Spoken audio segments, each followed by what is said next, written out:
because when they hear black, then they connect that to all people who are darker skin. Right. And that's another mistake, that he's not listening. Like, he's borrowing the definition of a white man and calling everybody black, and he's not listening on purpose because he doesn't want to understand. Like you're saying about Triptych, like these guys want to play to be in a state of confusion, but they're not. So Peacemaker's back. So the way I dialogue, my guy, I dialogue with understanding. I don't go back and forth with the name calling and foolishness. I never called you no name. I didn't say you did. I said what I don't do, because I know you're into TikTok spaces that do that. You're on a platform where you're going to be held to the higher standard of research. Now, your ethnicity is Igbo, right? Yes. What is Black Americans' ethnicity? Your ethnicity is Black Americans. I don't know. I don't know. Stop. You don't know, so won't you know now so you can sort of... My God, you don't know, so now you're going to know. It's not Black American. Okay, it's what black. Is it? It's black. Now, black... Okay, so down right there. So, black is a name we chose. It could have been white. It could have been red. It could have been yellow. It could have been a cat. It could have been Burger King. These are just words to identify yourself. We chose black. It had nothing to do with a phenotype. Had nothing to do with a skin complexion, because most of us are not dark like you guys over there. All right? If I turn my camera on, I'm light skinned. So black doesn't mean a phenotype. Prince is damn near Chinese in complexion. So black does not represent a phenotype. You're mixing up our ethnicity. You see, you talk too long. You have to let me into the conversation. I noticed that you American men. He had to go. He had to go. He had to go. He doesn't want to. He doesn't want to know. He doesn't want to know. I just asked the guy, "What's our ethnicity?" He doesn't know, and he didn't want to know. All right, you got to go. That's your second chance. What's that? Dr. Love, did you mean to hop on? Yeah, yes, sir. Yes, sir. Okay, how'd you want to? Yes, sir. What's on? How'd you want to contribute to the conversation? Oh, wait, what's the topic? I don't want to. All right, no problem. So, well, the topic, before I get to the topic, how you pronounce your name is Dr. Love, right? Yes, sir. Yes, sir. Okay, and what country are you from? Uganda. Okay, so hello to you. Now, the topic kind of shifts. So I'll give you the first topic. The first topic is, the prompt is, who sold us? So Black Americans, like, who sold us? Was it the Africans or the white man? It was a business transaction between Africans and white people. So white people were in the market. Right, but who sold us? Africans had what the white people were looking for. Right. So Africans. Okay. Now, you know why? Because most people do not know that. Like, it seems simple to you, like a easy answer, but most people would get that mixed up, believe it or not. They don't think there was a transaction at all. Like, most people, when I say most people, I'm talking about from the continent. Right. Africa. They think the white man just got ships, came to the shores of Africa, and just snatched up 15 million of us and then brought us across the diaspora. Like, that's what they think happened. That's why the topic's there. Yeah. Okay. These are two partners in crime. So when you look at it. Right. Okay. So now, good. We're past that. Great, easy answer. So look, Helen, if he got it, trust me, they all get it, because this isn't rocket science. This is common sense. Just get a book, just Google it. It's right there. Now, the more harder. Go ahead. If I was there, I would have been sold too, because they didn't care who they were selling. Well, okay, so the white man did have a preference, though. The white man, the way it works. You ever heard of something called brain gain? I've heard it. Yeah, I've heard. Okay. So the white man doesn't take anybody. Just like right now, to come into this country, he wants your best. You don't have to take anybody. It's called brain gain, right? So they always want your best. So it depends. Maybe they wouldn't have sold you, because the white man, he's gonna have you do jumping jacks, open your mouth. He's gonna just feel your muscles. He want to know your background. He want to know. He's gonna ask you questions about agriculture. He want to know that you can do what he wants you to do. Right. Kind of like, I know what you're saying. Okay, cool. And we passed that. Now, Yeah, so maybe would have been sold, maybe you wouldn't have. We don't, depends on how they valued at that moment. But yeah, you gotta be, you gotta be strong, dude. You gotta, because it was at the end of the day, it was working on the field, right, so they 24/7, gotta the make hot, sure that. scorching sun and cold weather too. So you got to be able to endure diseases that white people couldn't endure. Right. Okay, so they knew what they were going after, and they went and did that. Now, how do you feel about this theory? Well, it's actually a fact. What's the theory too? I just feel like that shouldn't have been done. They would have tried to figure out a better way to not sell those Africans, and I don't know what those Africans that were selling these Africans, what they were thinking at the moment, because it just doesn't make sense for somebody to just sell people to the random white people, and you don't know what they're gonna do with them or how they're gonna treat them. You know what I mean? So for me, it just comes out as selfish to those Africans that actually did that. Now look what happened as a result. Now those 15 million people that they sold, they could have put use for them. Like they could have had them build up Africa, right? I don't think so. I don't think so. Let me tell you one thing about Africa. Africa is a mindset. Sometimes we try to pay much focus on like the people rather than the mindset. You know what I mean? Yeah. It still would have been the same mindset, really. You know what I mean? It's just that you guys ended up picking up the European mindset because you have lived with European for a very long time. That's the only difference. But it wouldn't make any difference. All right. So what about this? So now the history showed that they sold us, right? And they sold people to the Brazil and the Caribbean. As a result, about 300 years, my ancestors were used as free labor, right? They did labor almost 300 years. Now they build up the white tea societies where they became superpowers, right? Right. And then the white tea people with their superpower, they came back to Africa, which is known as the Berlin Conference, right? Right. And then with that superpower, because of our free labor, we built their economies. They had money. They were able to, right. So now they go back to Africa. They're different than when they're different people than who they were 300 years prior, right? They're more powerful, where it's no more negotiating in the terms of equality. So they made you. So it's like they benefited from you guys' labor, right? Is what you're saying? Right, and they became superpower countries, right? High in technology, high in science, and now they're coming back to Africa, flexing their muscle. Like, look what the people who you had no value in. Look what how they valued us, right? So now I say this. I say so. Africa, especially West Africa, shouldn't be complaining about the whitey man, because there wouldn't be no powerful whitey man had you not sold them 15 million people. So it's like the chickens came home to roost. Like this is your Frankenstein that's coming to kick your ass. I wouldn't look at it like that, because you gotta understand that you gotta understand that black people in America, they're not violent people. Right. And white tea people are violent people. So now when they go to Africa, they go with violent. So that doesn't represent the black people in the Americas. No. I'm not talking about representing. No, I'm not saying us. No, you missed that. I'm not saying. Okay. Look, I didn't mention black Americans at all. And after I said black Americans, we were used as a labor force to build up America to become a superpower. Okay, so now when you say they come back and flexing, is they're flexing with violence though? That's right. That's my point. But this ain't black Americans. Black Americans are still being Jim Crowed and convict leased. Like we're in a form of slavery still, a form of servitude, right? We barely got rights. I know. Okay, so hold on.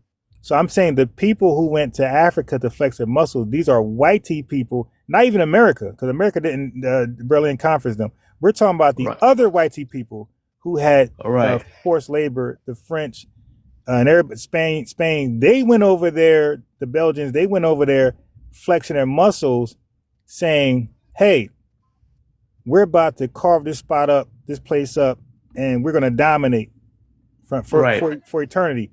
So I'm saying this. Had Africans never sold their enemies their most valuable resource, their enemies would have never had superpower countries to come back and kick their ass. So it's essentially their own fault. Yeah, but and again, you remember earlier I said about the mindset, right? So having a superpower is a mindset. It's not about you, and it's about see the number one thing, that mindset of selling another black person. That's where the Well, you mindset can't say another starts. black person. You mean selling a person? Because Another remember, like, African. Yeah, well, selling an not even African. that. So that's Not even that. the Because type of mindset I'm talking hold on, about. I'm I talking got you, about but the not even. mindset But you of can't even say that. You can't say that because they said that they were not selling their own. This is their statements. They said we didn't sell our own. We sold other people.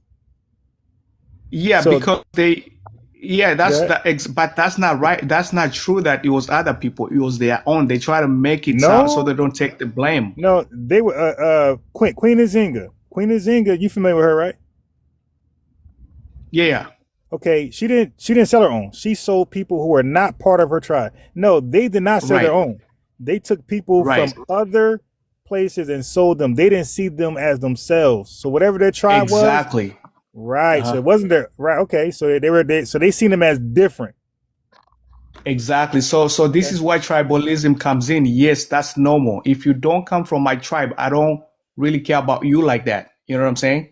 So that is what I'm saying, that But it's that why is that mindset. normalized? Yeah, but why is that a Yeah, mindset of that's wild. yeah, it's a mindset, and for until like for us to be able to, we gotta. It's like it's hard to get rid of the mindset. I don't think it's somebody can get rid of because it has turned into a lifestyle. You know what I'm saying? So it's just deeper than getting rid of that. It can, for example, right, like Ibrahim Toure right now, what he's doing right now. Trust me, there is some tribe in Burkina Faso that don't like him simply because he doesn't come from their tribe. See the mindset I'm talking about? Yeah, So yeah. yeah, Yeah, and plus, like he did just do a coup d'état. He did just kick in the door, waving the 4-4. exactly. Yeah, Exactly. yeah. And if you find out about that coup d'etat, of course the guy wasn't really doing what he's supposed to be doing, and he had all the right to like take over and do the right thing. But then again, if you find out, it's either he didn't like, it's because maybe it's either because the tribal thing is the reason why he ended up doing that. You understand? Maybe the head of Yeah, the military was I from the got you. same tribe as him. So as they were planning all these things without this president knowing, so it's like he don't even come from our tribe. So it's the tribe state mentality that we have in Africa is the reason why it's not making us to be able to get where we want to be. But with the YT people, the reason why it's like they unite, they get together to build. It doesn't matter their differences, but we don't do that. Okay, so like we're like hundreds and hundreds and years later. Like when are they going to say, you know what, we got to get on one accord? Because if we don't, they'll continue to fractionalize us and take advantage of our differences. Like when do that aha moment sets in Africa? When would you please repeat that again? Sorry, I was doing So something. that the aha moment when you say, "Oh, I Mm-hmm. got it."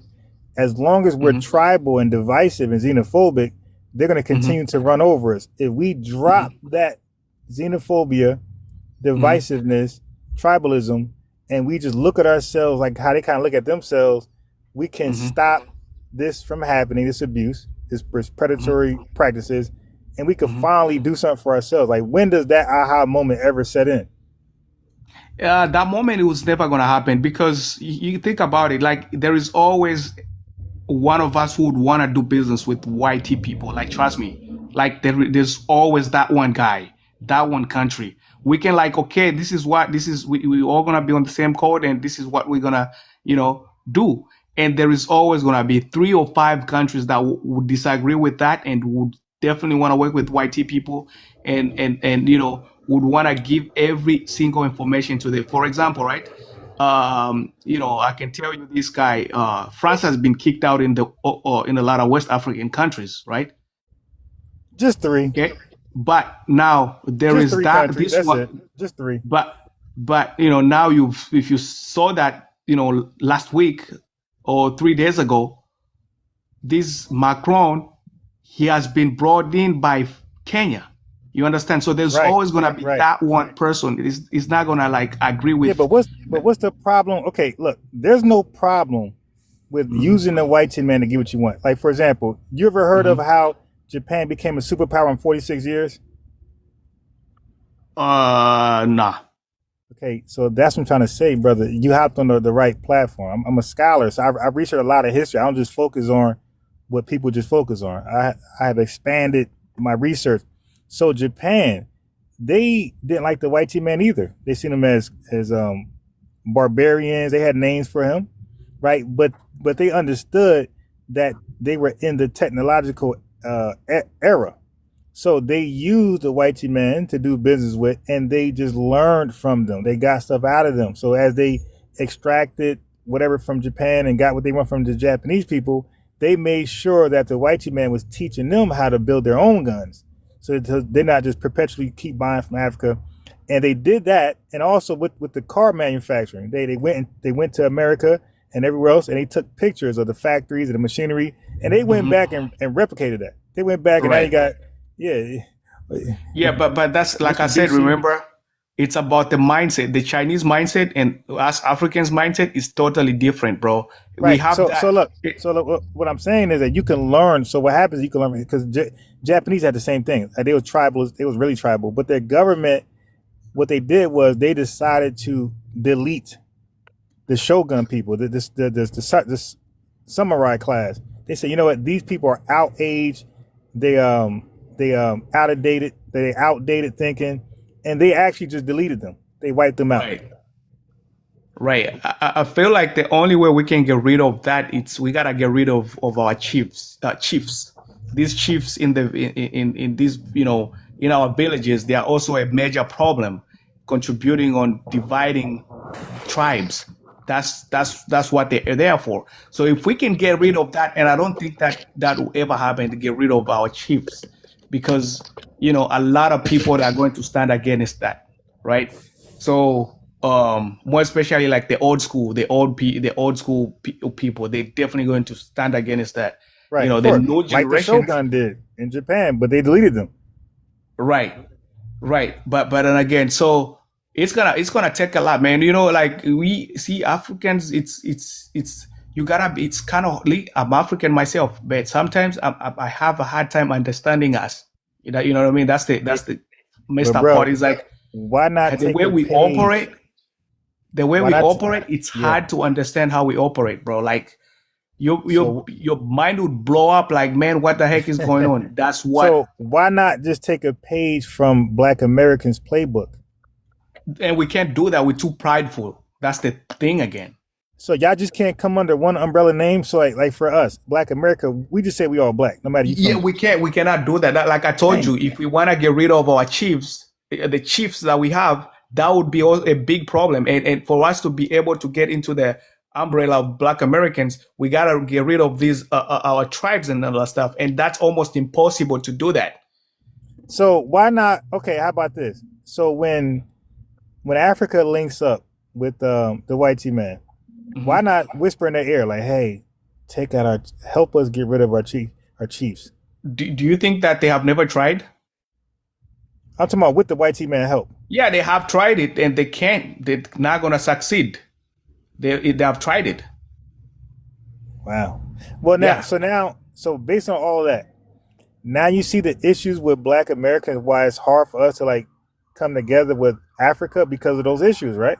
Yeah, definitely. I can see that because it's making it worse because you guys don't have a specific tribe that you come from. So it's still, you guys will still be look like you're not part of the continental Africans, because we identify ourselves. If you tell me, hey, look, I'm African, I have to go out of my way, more especially if we come from the same country. If I tell you, hey, look, I'm Ugandan, then you're gonna go deeper and ask me which tribe you come from. If you don't tell me the tribe you come from, I'm not gonna trust you like that. Really? Yeah. So now with you guys, it's even worse because you definitely don't have a tribe. So I'll definitely see you as a random, completely person. Right. Yeah, We I don't mean, we have a can talk. tribe, but we have a commonality.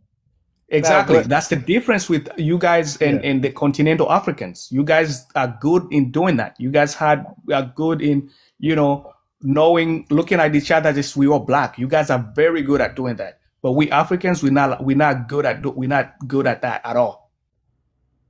And our commonality runs deep. It It's in our does. sayings, it's in our food, it's in our actions. It's deeper than just skin color. Yeah, it does. Big time, big time. And I wish if we Africans also can like go best of that as well. But here's the thing though, don't get us wrong, but we get along in umbrella of being Africans. Okay. So if I were to go, so if you and I were to go to, let's say to go to any country in Africa, right?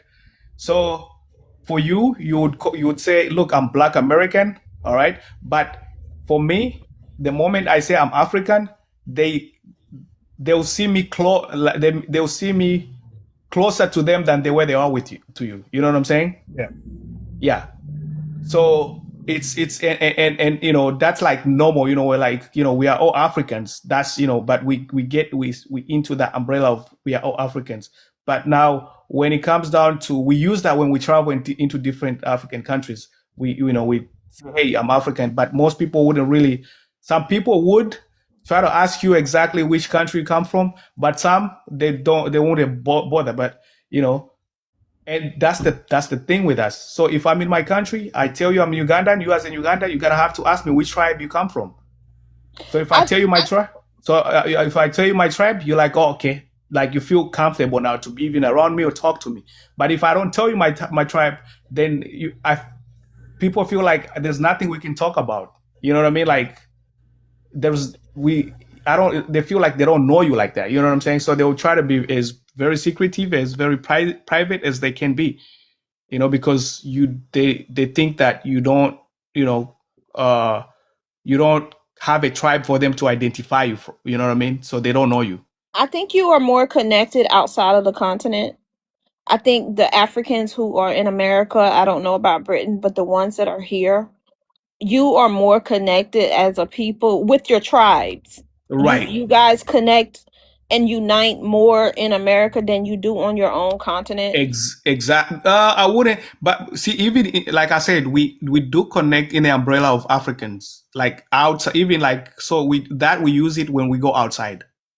Okay? Right. But Yeah. you still bicker within each other because I'm in the community and you Yeah. still bicker with each other. Yeah, we do. We still do. don't agree. You Yes, still a lot of get time. into all these arguments. You still don't really unite. Yeah, we don't unite. In fact, we don't barely just. I wouldn't go to my fellow African.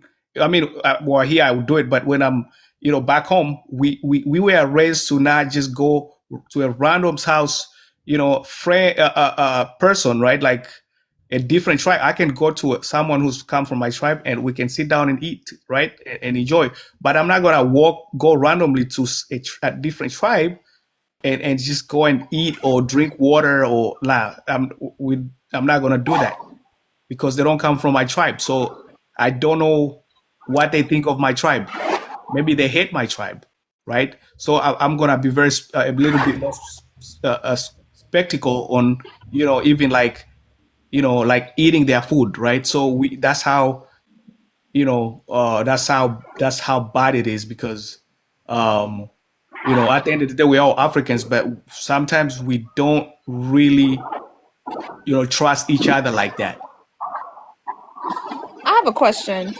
Why do you think America was made to the free land? Africa has gold, it has resources, it has many, many different things already in Africa. Why would they bring people from a land that has all the things? Mm-hmm. Why would they do that? Everything was there. The people were already there. The Right. resources were there. The gold was there. The rubber was there. It's the land with all of the things. Then why would they leave that land and come to America to build up America? Build it up, they say. Yeah. Why would they do that to come to America? Are you talking about the enslaved Africans or the Africans that come to America? I'm talking about they came here and found Immigrants. a new world. They claimed it to be a new world. Yeah. Why would they build up this new world instead of building up Africa, since Africa has all of the things? It has all of the resources. The people were there. Everything was already there. Why didn't they just build up Africa instead of coming to America to build up America? Because they were envying Africa, and they wanted to actually use some of the Africa resources to be able to build the Americas that they have today. So it's basically they wanted the Africans to build the Americas for them, because they can't build. They're not strong people. They don't think on themselves. They gotta rely on Africans in order for them to be able to build. Can I try and help answer that question? Yes. So the issue is it was easier, in part because of disease, to conquer Native Americans. And Africa is not like America. It is huge. They were not able to do to Native Africans what they were able to do to Native Americans. Native Americans are almost not even a part of the conversation anymore. That didn't happen in Africa. Every place they tried to colonize and settle in, for the most part, they eventually were kicked out because there were more people and the resistance was greater. It was easier to take a few of the people out and isolate them in the United States and oppress them in isolation from the rest of their tribes. But they could not have done that on the continent because they couldn't wipe out the population or oppress the population in its native situation in the same way that they did to Native Americans. Doctor, are you from Zimbabwe or South Africa? I'm from Zimbabwe. Okay. Could I interject? Yeah. Go ahead, Chris. Go ahead, Curtis. The young lady asked a question. I'm from the Ivory Coast, which is called Côte d'Ivoire. It's a French-speaking African country. The young lady asked a question regarding why Africans come to America. Okay, I have when I was a child, whenever my father turned on the radio in Ivory Coast, there is Voice of America, Roger Foley, Voice of America. And the first thing you come on in the 70s, James Brown, Wilson Pickett. America flooded our radio station. America, I mean, it was like, even when you reach, I got some friends that the family were very rich, but they were sending the kids to America just for vacation. And whenever they come back, they say, oh, yeah. I think she was talking about slavery.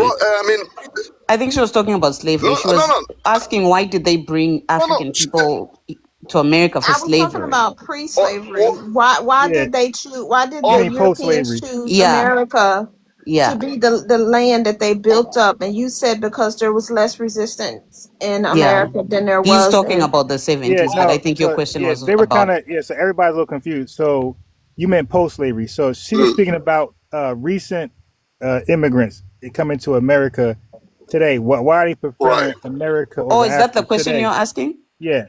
So now, but before you answer that, I thought that's what she was asking for. Yeah. Go ahead. No, she's talking about today. So Curtis, or she could re-clarify, but I think that's what she was saying. But Curtis, you said that America was flooding your media with American things, James Brown. How was that possible? Wait, hold on. So which country are you from again? Ivory Coast. Right. So how is America playing? Like, how do you have that power to play American things in your country? Mind you, my country just got independence in 1960 from the French. Right. Now, but America came in and even took over in terms of culture, because we were dancing. 1975, we were watching Soul Train in Ivory Coast in the TV. Soul Train. Right. So how did America become like the controllers of your media, the TV and radio? be some African who sugarcoat and says things that are not right. Look, America dominate the world. Period. Even Yeah, Europe. but You understand? see, it's true, bro. It's true because Hold on, please. Hold on. America dominate the world. So to say that, oh no, why America has a print on earth. Even in France, we went to France. America have influence on the French music, French media. yeah. And let alone talk about a country that have independence in 1960. Bro, We've been looking up to America. Bro, but the proper term, you need to say that America, they are the biggest thieves in the world. That's the proper term.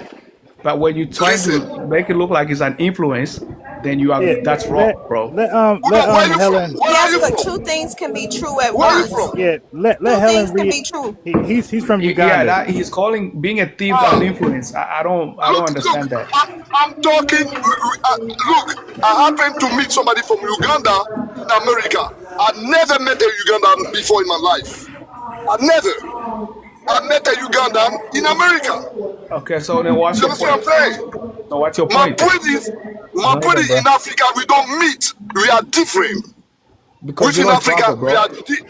I'm not You don't tribal. travel. Yeah, you don't travel. If you travel, Listen. I've been in Europe. My father was a French soldier. What are you talking Exactly. about? Yeah, What that's are what you I'm talking saying. about? You I've need to been travel the in African Europe countries. when I was. Look at him. You okay? Let's go and Google Ivory Coast. You see, we are not tribalistic. So did 32% of. you grow up in France? Did you grow up in Europe? I have French nationality. I went to Yeah. France when I was 21. You So understand? you are Carter. Yeah, you are Carter. That's why you don't know much about Africa, bro. Look at it. You pretend that you know about Africa. You know of Uganda. You don't know of Ivory Coast. I'm telling you that. You are Carter, man. You grew up in Europe, bro. Come on. And we the French-speaking country of Africa, we are different from the English-speaking country. I'm telling you that because we don't have tribe. You guys are tribe. You English country have tribe. We don't have tribe. I'm Okay, telling you that. I It's have a another fact. question. What is the problem? Why is it so hard to stabilize African countries and to make them unified and successful enough so that all of the people who are African citizens of all of the countries that they can strive? What is the problem? Yeah, you cannot do it because you always have that one president or that one guy who's going to work with the YT people. That's hard. You cannot do that. There is always that one who's going to want to get some money from back doors. So it's a very it's even risky situation because that's where these coups are happening. Okay, so to think of that, it's a very risky situation because there is always we as long as the money is good, sometimes our African brother would go for the money instead of doing what's the right thing, right? So it's the same thing, notice through slavery. If the money Yes, is but good, why can't you vote in somebody? Like, why aren't there laws that if that person is not doing the best for the citizens, then why can't that person be voted out? Like, why aren't there laws to hold accountable your yeah, leadership? but in Africa, the laws don't work for everybody. So laws they are applied on some people and not on some people. Like mostly like the people in the top position, those laws doesn't apply to them. So if you have that kind of law, it's gonna apply for on everybody, but not the president. So Well, most that's what I'm likely, saying. Why not yeah, fix that? Like, you why can't aren't fix. there laws that? You cannot fix that. Helen, can't fix that. can I tell you something? I was just in Zimbabwe and I needed to renew my passport, and there was something going on with my documents, and I ended up having to pay a fine for some mistake that was made on my documents at the central police station in the capital city of the country. And the policeman who handled my case helped himself to 50 of my US dollars as his own self-imposed bribe in order for him to do the job that I was there for him to do. in addition to the fine that I paid. The reason why, I can't speak for all African countries because honestly, every single African country is so different. It's no different than European countries. But for my country, I used to think it was because we didn't have resources, but we currently have a lot of gold mining, diamond mining, titanium, platinum mining going on. The reason why you can't get around anything is everybody, including even the policemen, have a price. You can buy everyone. Capitalism has overridden our morality, has overridden our sense of community, has overridden everything. And mostly because most Africans are trying to be at the level of Americans without having done the infrastructural work of getting there as a country together. They're individually just trying to live the American level without having made the societal work. So it's basically self-destruction. It's a mindset.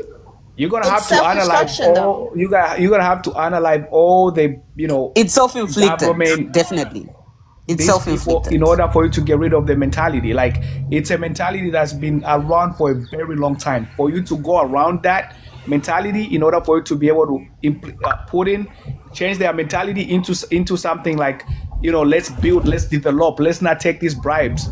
These things is the reason why nobody would understand you. You're telling me to not take the bribe, and I'm building my house or my apartment.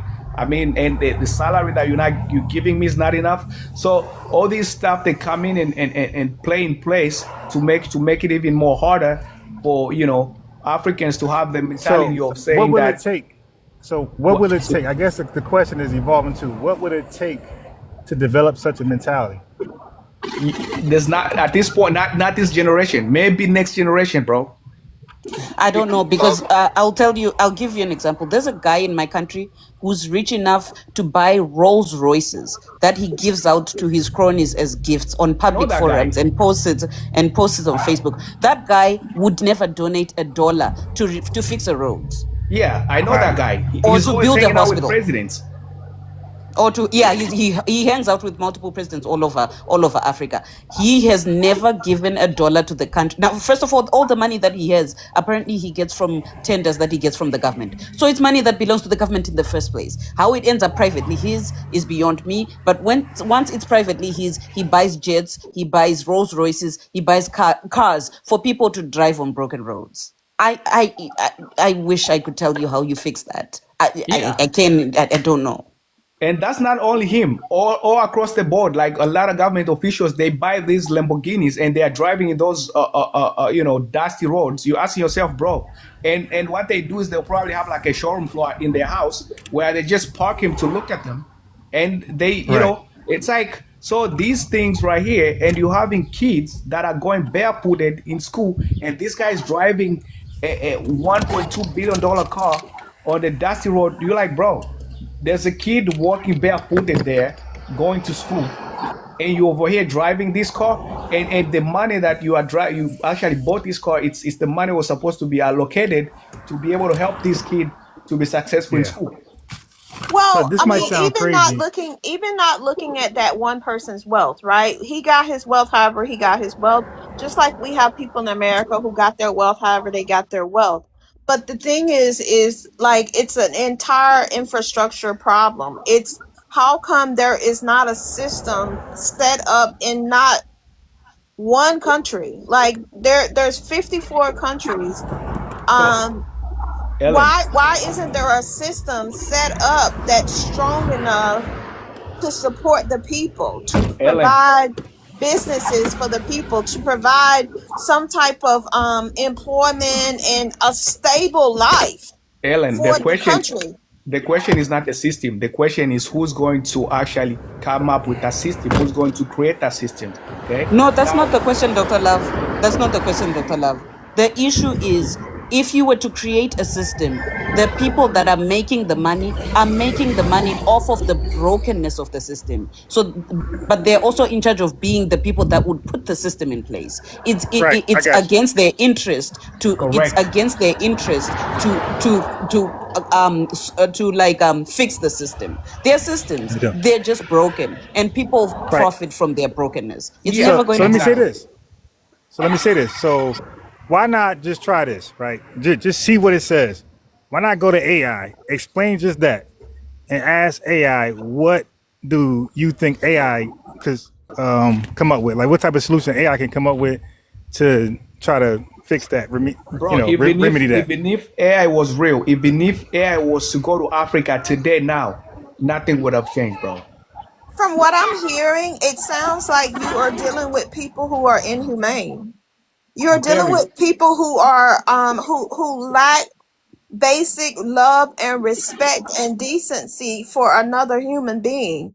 If you go, Because if you have love and respect for another, like, how do you watch a baby that's starving to death and you totally ignore it? I understand that you might want your Rolls Royce, but then, like, there's also nonprofits, right? So you have people who, they have their wealthy lifestyle, but at the same time they're giving $5 million to for the cause, to help the poor people, to provide some type of stability for those people. And it sounds like you lack that. You He yeah, lack. doesn't. So that rich yeah, guy that I told you, he doesn't have a non-profit that helps normal people. He buys expensive cars and gives them to individuals because that buys loyalty and reverence direct to him from those individuals. He's right. absolutely not interested in the common man, and he lives in a city where some people cannot find $1 to buy a meal, Well, see, and he that's what doesn't I'm care. saying. That's You're absolutely inhumane. right. I'm agreeing with you. The But guy he's buys not doing private. anything different from Elon Musk. The guy buys private jets for all the head of states in Africa. Like, if there's any big deal that they have, they go through the guy. So that goes to tell you that, and this thing is, once you go against the system or you become a whistleblower, you will be you will be kidnapped, and you'll be lost. You'll be a lost person. That's how bad it is. That's why sometimes there's some things that, even like sometimes when you speak on corruption, you are risky. You are putting your life on risk. Now, if you actually work part of the system, you know how this corruption works and who gets the money and where the money goes. Then you have to be even more fearful, because if they find out that you are talking about what's going on into the system, you definitely gonna be unalive. So that's how bad it is, and that's why you see that any move that you're trying to do to help Africa develop, you become an enemy automatically. That's why you find a lot of people, they would rather leave before they get unalive, because you will be unalive and you're not gonna be able to develop or say anything anymore, including your whole family. And so another problem is, so that mentality of being inhumane, some of those, I'm not saying all, but sometimes that mentality goes into other countries, and within other countries they also start to act that same way, right? Oh, Helen, if I was to take you could to I Africa, interject? right, and then with the Could I? mentality you have now, Is one way. I'll tell you what, 5 years from now, you probably wouldn't have the same mentality. Okay, if you are working in a corrupt system, They would have you'll torn be, you down to a point where you lose empathy because yeah. it's that bad. I'm Zimbabwean and I got ripped off in Zimbabwe. It's my country. And I got ripped off by a policeman in my own country. And I was powerless. Couldn't do anything. Because if I wanted that passport, I had to let that man take the $50.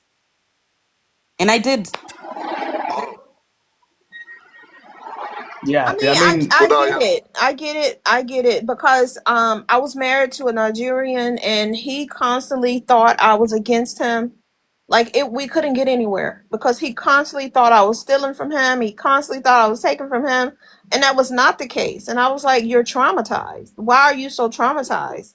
And he told me that, like, he would go to sleep and his sister would steal his money, or his brother would. And so it's so bad and inhumane, and that makes Helen, it difficult. I'll tell you something. I won't defend that man. He had no right to do what he did to you. But I will tell you an example of something that happens, which is parallels that. So there are people that are in the diaspora in America, in the US and whatnot. They send money home every month to help their family with their bills. And then they will send money and say, can you help me buy a house? I'll send you the money to buy the land and the materials and pay the builders. And somebody might spend 10, 15 years doing that. At the end of the 15 years, they get on a plane, they go home, and there's nothing.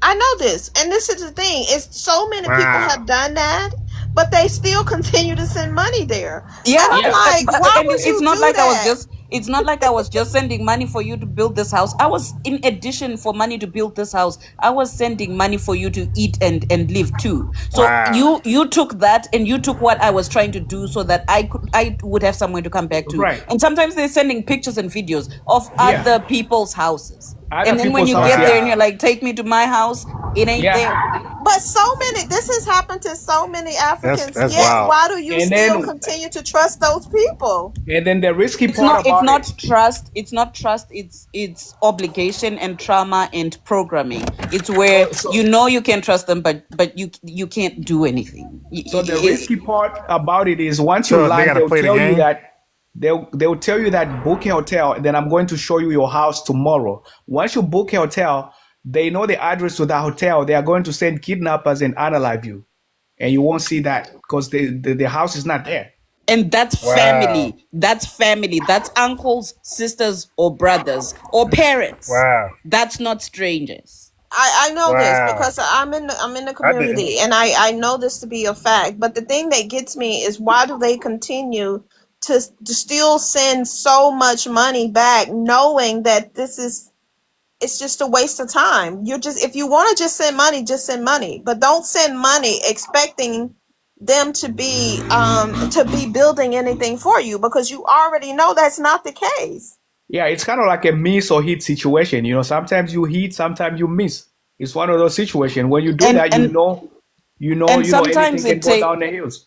Sometimes it takes 2, 3, 4 tries for you, because they're not always just going to tell you, oh, I spent your money. They'll cook up a story. And because you love them, you want to believe them. I know people that have done it 3, 4 times before they decided, okay, I'm not doing this anymore. But I also know people, they're your family, Helen. Without them, you have no one. And we are people that are deeply rooted in community, in nature. What do you do? Here's the sad part. They can do that to you, right? And then go to a witch doctor and witch you.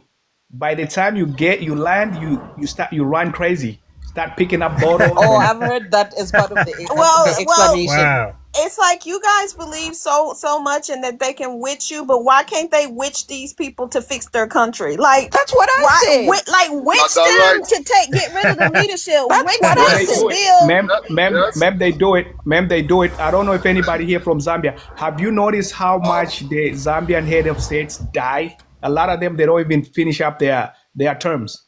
Yeah, but then why can't they improve the society and improve? They can. Even the heads of states, they get witched now. Them as well. They're not like. I've been asking that because I don't believe in witchcraft, and I've been asking that about the Zimbabwean state, the head of state. Like, if there's witchcraft, why are you torturing me, the random person on the street? Why aren't you using your witchcraft? And they say, well, his witchcraft is stronger. And I'm like, why aren't all the witches getting together and bewitching him?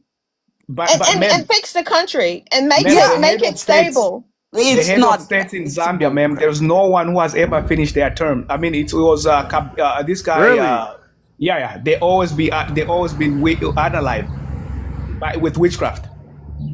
And the recent one just passed away. Soon he's the lucky one who ended up finishing his whole term. But soon as he was done, he's gone. And so then that brings us to people coming to America and how we can unite, right?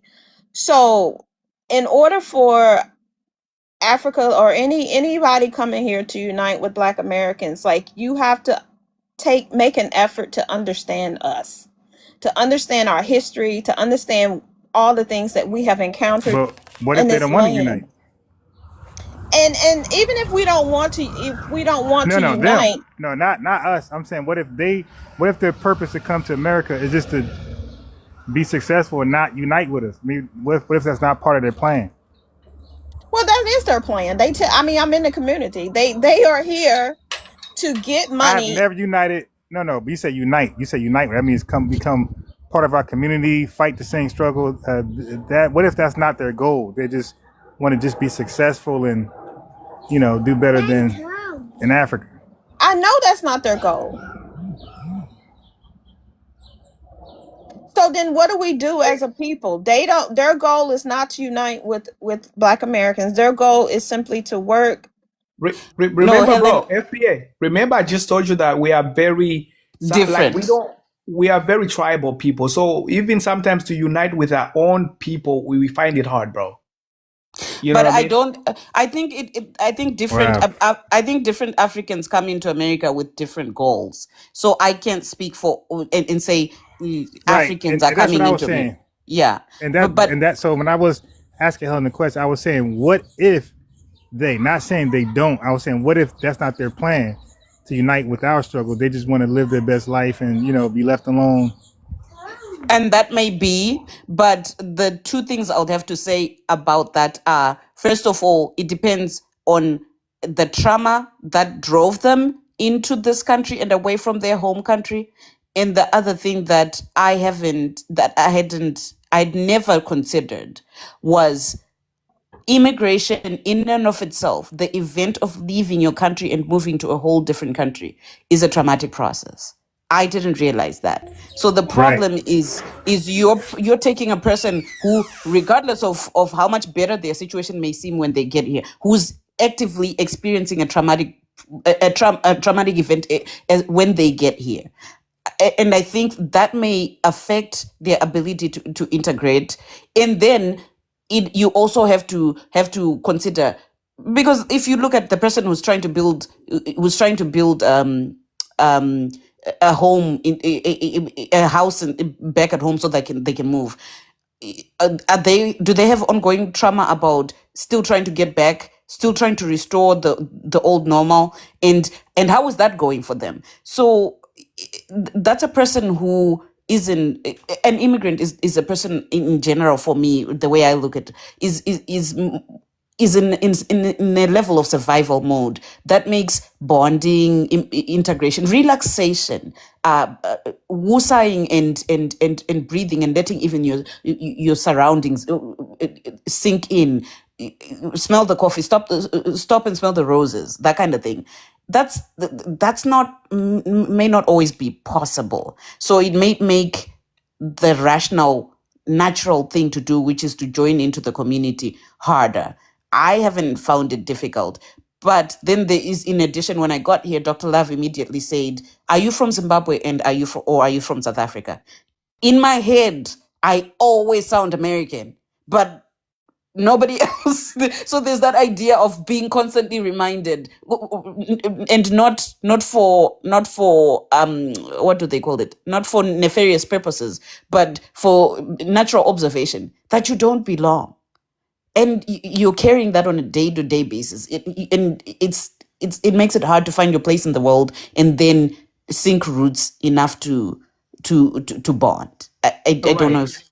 And also on top of that, you got to think about this. This person has left everything that they grew up on, their childhood, their friends, sometimes family, right? So it's like they left all these things behind, right? And they come to America. It's like, man, let me just be strong enough. I don't want to build another bond, with people. Like, it's like I don't know where life can take me after. It's like people have this trauma going on in their head. It's like they like my sister said they're they in survival mode, constantly in survival mode. So, and they also, on top of that, they also have a lot of things to worry about. So when they come, in their mind, uniting is not the first thing that they are thinking. Right. No, look, they are thinking I of how agree they with you. can. So now, do you see?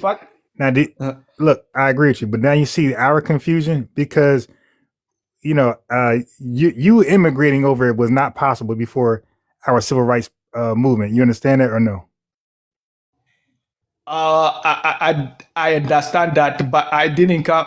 So yeah, I keep on hearing that. I don't know much about it, but I do understand that. Right. Okay. So let me just ask, Doc CB, is that something you know or you're not familiar with? Yes, it is. Yes, it Okay. is. All right. So I want to let him know. So, his name, Dr. Love. So I study the history of immigration in America. That's what I do, right? So when I have these spaces like this, these are scholarly spaces. Notice none of us are arguing, calling names, because that's not the spaces that I provide. I try to provide a space out of that, a safe haven out of that, where we can have genuine conversations. So before 1964, even white people from Europe, Southern and Eastern Europe, couldn't come over here. They had immigration laws to restrict Europeans from Europe. 1917 and 1924. They didn't even want their own people over here, because they seen the Eastern and Southern Europeans as inferior, as like the spectrum people, the tainted, ain't truly Anglo. So keep in mind, if they reluctantly took on their own, and by the way, they were also blocked until 1965.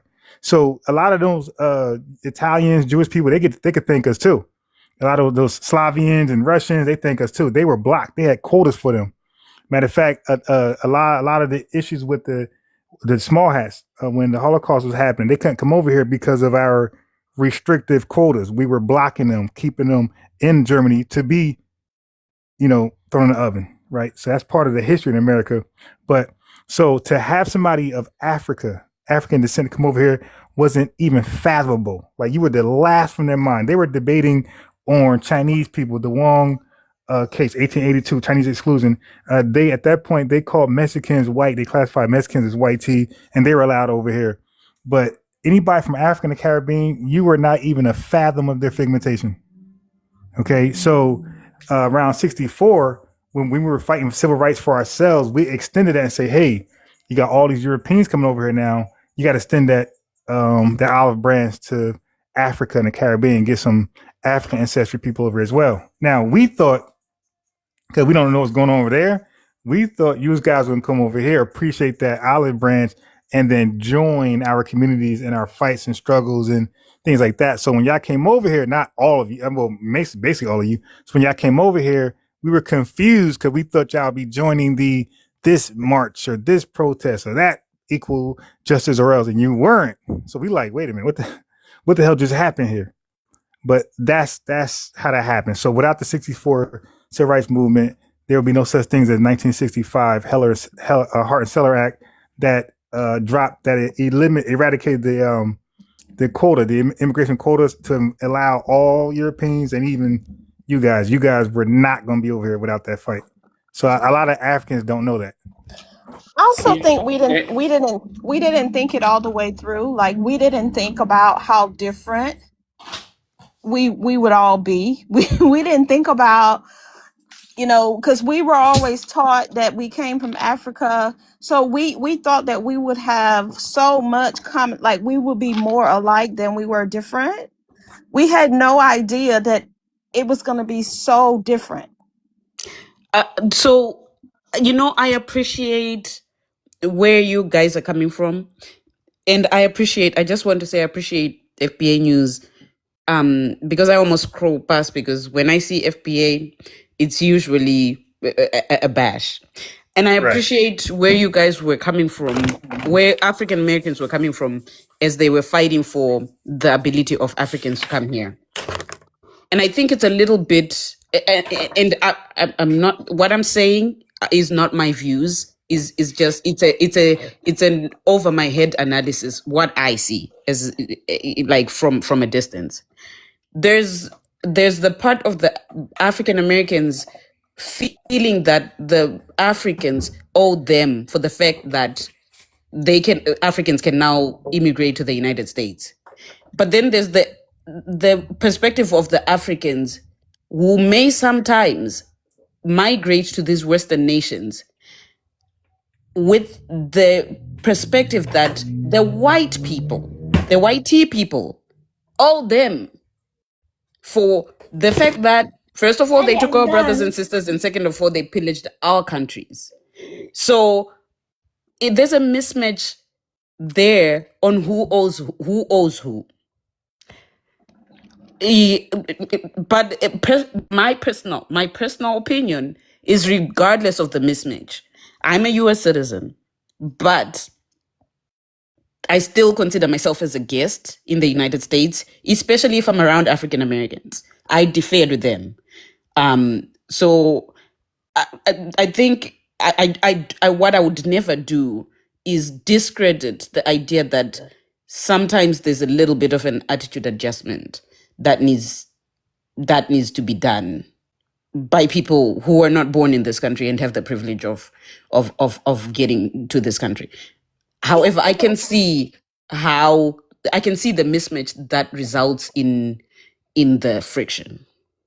Yes, because more Because than one thing can be true at once. I mean, yes. don't come over here calling us lazy, that we won't work, and you come over here and you get degrees and you become, all of these things. Like, you don't know, like, I'm not talking about you personally, but the struggle that we have had to deal with on this land and still do. Like the challenges of just trying to climb up. And the same way that you say there's trauma from being in your country, like there's trauma. African Americans or Black Americans have trauma too, and the trauma is different. It's different. That it's like from the time that you're in school, you enter school at the age of 3 or 4 years old. For 12 years in school, you are basically not respected. You're not taught, and you're told and sold lies. And I mean, it starts very young. Like, I have 2 children, and like when my son was in kindergarten, he's half Nigerian. So when he was in kindergarten, the teacher gave him a 2. And my son started reading when he was 2 years old. And I was like, why does he have a 2? And she said, I'm going to be honest with you. I didn't even test him. She just assumed. She just assumed because he was a Black boy that he couldn't read. And I've had to deal with my Black son. He's now in the 11th grade, thank God. But I have every single school year, I have to go in and fight on his behalf. Now think about the Black men who don't have anybody to fight for them. The teacher told me this year in 11th grade, he said, that kid, there is no way that kid made a 96 on an AP exam. Why? Because, he was a YT teacher looking at my Black son, and that was what he said. So you don't know, like, the challenges that we have had to deal with from age 3. So just think about that type of treatment for our Black men since they were 3 years old, of just traumatic, of trying to find their place in the world. And Black men, our Black American men, they have it extra hard because they're constantly trying to find their place in the world, and they're constantly being torn down and told things that don't encourage them, while also trying to be successful. So it's a lot that's happened here. And then for the people who came here who look like us, right? Because we're brown, and they're like, "Oh, you're lazy and you don't this and you don't do that and you just have babies." And we're like, "Wait a minute now. Wait. Right. Yeah. It's kind of like me. Back in, I had to fight my white teacher because apparently, I'm a very tall, big dude. In high school, she's like, "Oh no, you're too old to be in high school." I'm like, "What do you like? How do you know? Like, what are you talking about?" And she tried to fight so that I can, I can go straight to college. I'm like, "Nah, but I had to fight back, and stayed, and you got the graduated high school, and because I wanted to learn English before I go to college and start being bombarded with a lot of this American English. So I thought because she was white, she basically just wanted me to like "No, you're too old to be in high school." I'm like, "No, you don't do that. That's not what my ID tells you. Why you try to tell me that I'm I ended up she tried to put in sending papers and try to make me sign stuff, and never sign none of that stuff, and say, "Hey, look, I'm young and I'm here. This is all you got." And graduated, and then went to college and university, and then got my master's. Helen, I want to go back to what you said about people coming in here and then starting to call lazy and starting to make labels and make accusations. And I won't lie and say that I haven't seen it. I know it exists and it's real. And what I will say next is not to excuse it. and it's barely even to explain it, but at least it's to show this parallel I've seen. In the 2025 and 2026 have cracked my skull open to how I see the world. And I've been trying to understand why disenfranchised, poor white people are gung-ho orange men. And I had to understand fear and had to understand hope. Those are the only two things that I would think. First of all, they're afraid of their position in life, and they think they somehow conflate defending and supporting and identifying with this person is the thing that will save them. And I think I'm having to assume it's likely a survival strategy or being in survival mode that is driving that. And I would want to venture to wonder if maybe that's what's going on, that you're hoping, if you put it in back, and please don't take any offense to anything that I'm saying, because I mean none. But that maybe some of my brothers and sisters from the continent hope if they can at least beat the house in, they might survive. You get what I'm saying? I don't know if that's and that's not, it's not right. It's wrong. But I'm wondering if that's what's going on. But that's not the way. I think what's really going on, it's also that, we Africans think that, our natural resources has been used by the white people for a very long time. That's the other thing which I say, that they feel like they came to get what was taken from them. Exactly, yeah. So and then now we have, our black people in the Americas. We feel like they're on their way trying to stop us from getting what these white people have been taking from us for a very long time. And they're also feeling like we are here to take their opportunities. So it's like we are all we both looking to get something out of somebody. You know what I'm saying? So that clash, that's why everything. Wait, hold on. Wait. Let me get in this dance. So you got a master's, right? You said you got a master's? Yeah, I do have a master's. Yeah. You got that in your country or America? I went to school in my country, and America was kind of like a boost up, from what I had to get a master's. Right. And Doc CB, are you have a doctorate degree or master's? I have a doctoral. And did you come in with your doctorate degree, or you got it here in America? I left the medical school in my country to come and start over here, and then ended up with the doctoral from America. Yes.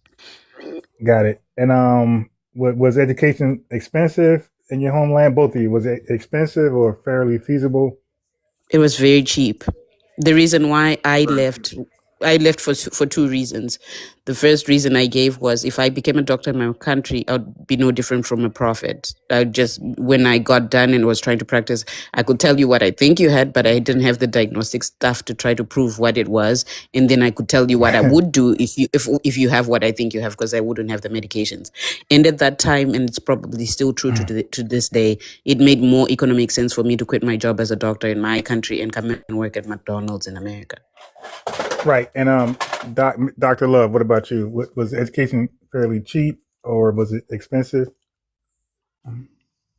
Yeah, I went to a good school, so it was, you would consider it as expensive. Expensive was it expensive for you and your household? That's what I mean. Because of course, if you're LeBron James, like, what's expensive? But I'm saying for you and your household, was schooling like an arm and a leg, or was it something feasible? You could do it? I got people in politics and my family members are senators. So yeah, it wasn't.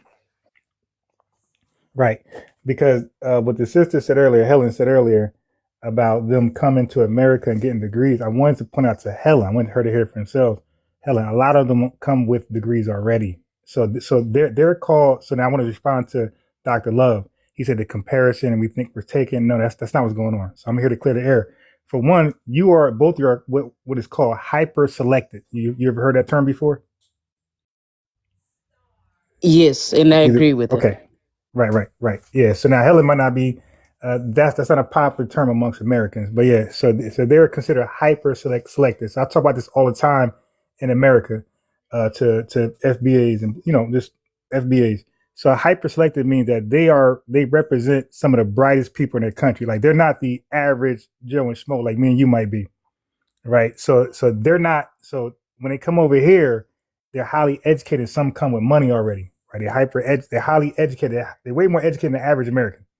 So it's not or a fair even than the average African, or even than the average African.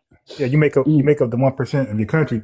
So this ain't a random person in the village coming to America to seek a degree. Like they probably fell out. They probably won't do well because the IQ is like way lower. The standard IQ is way lower there for obvious reasons, like resources and education is lower.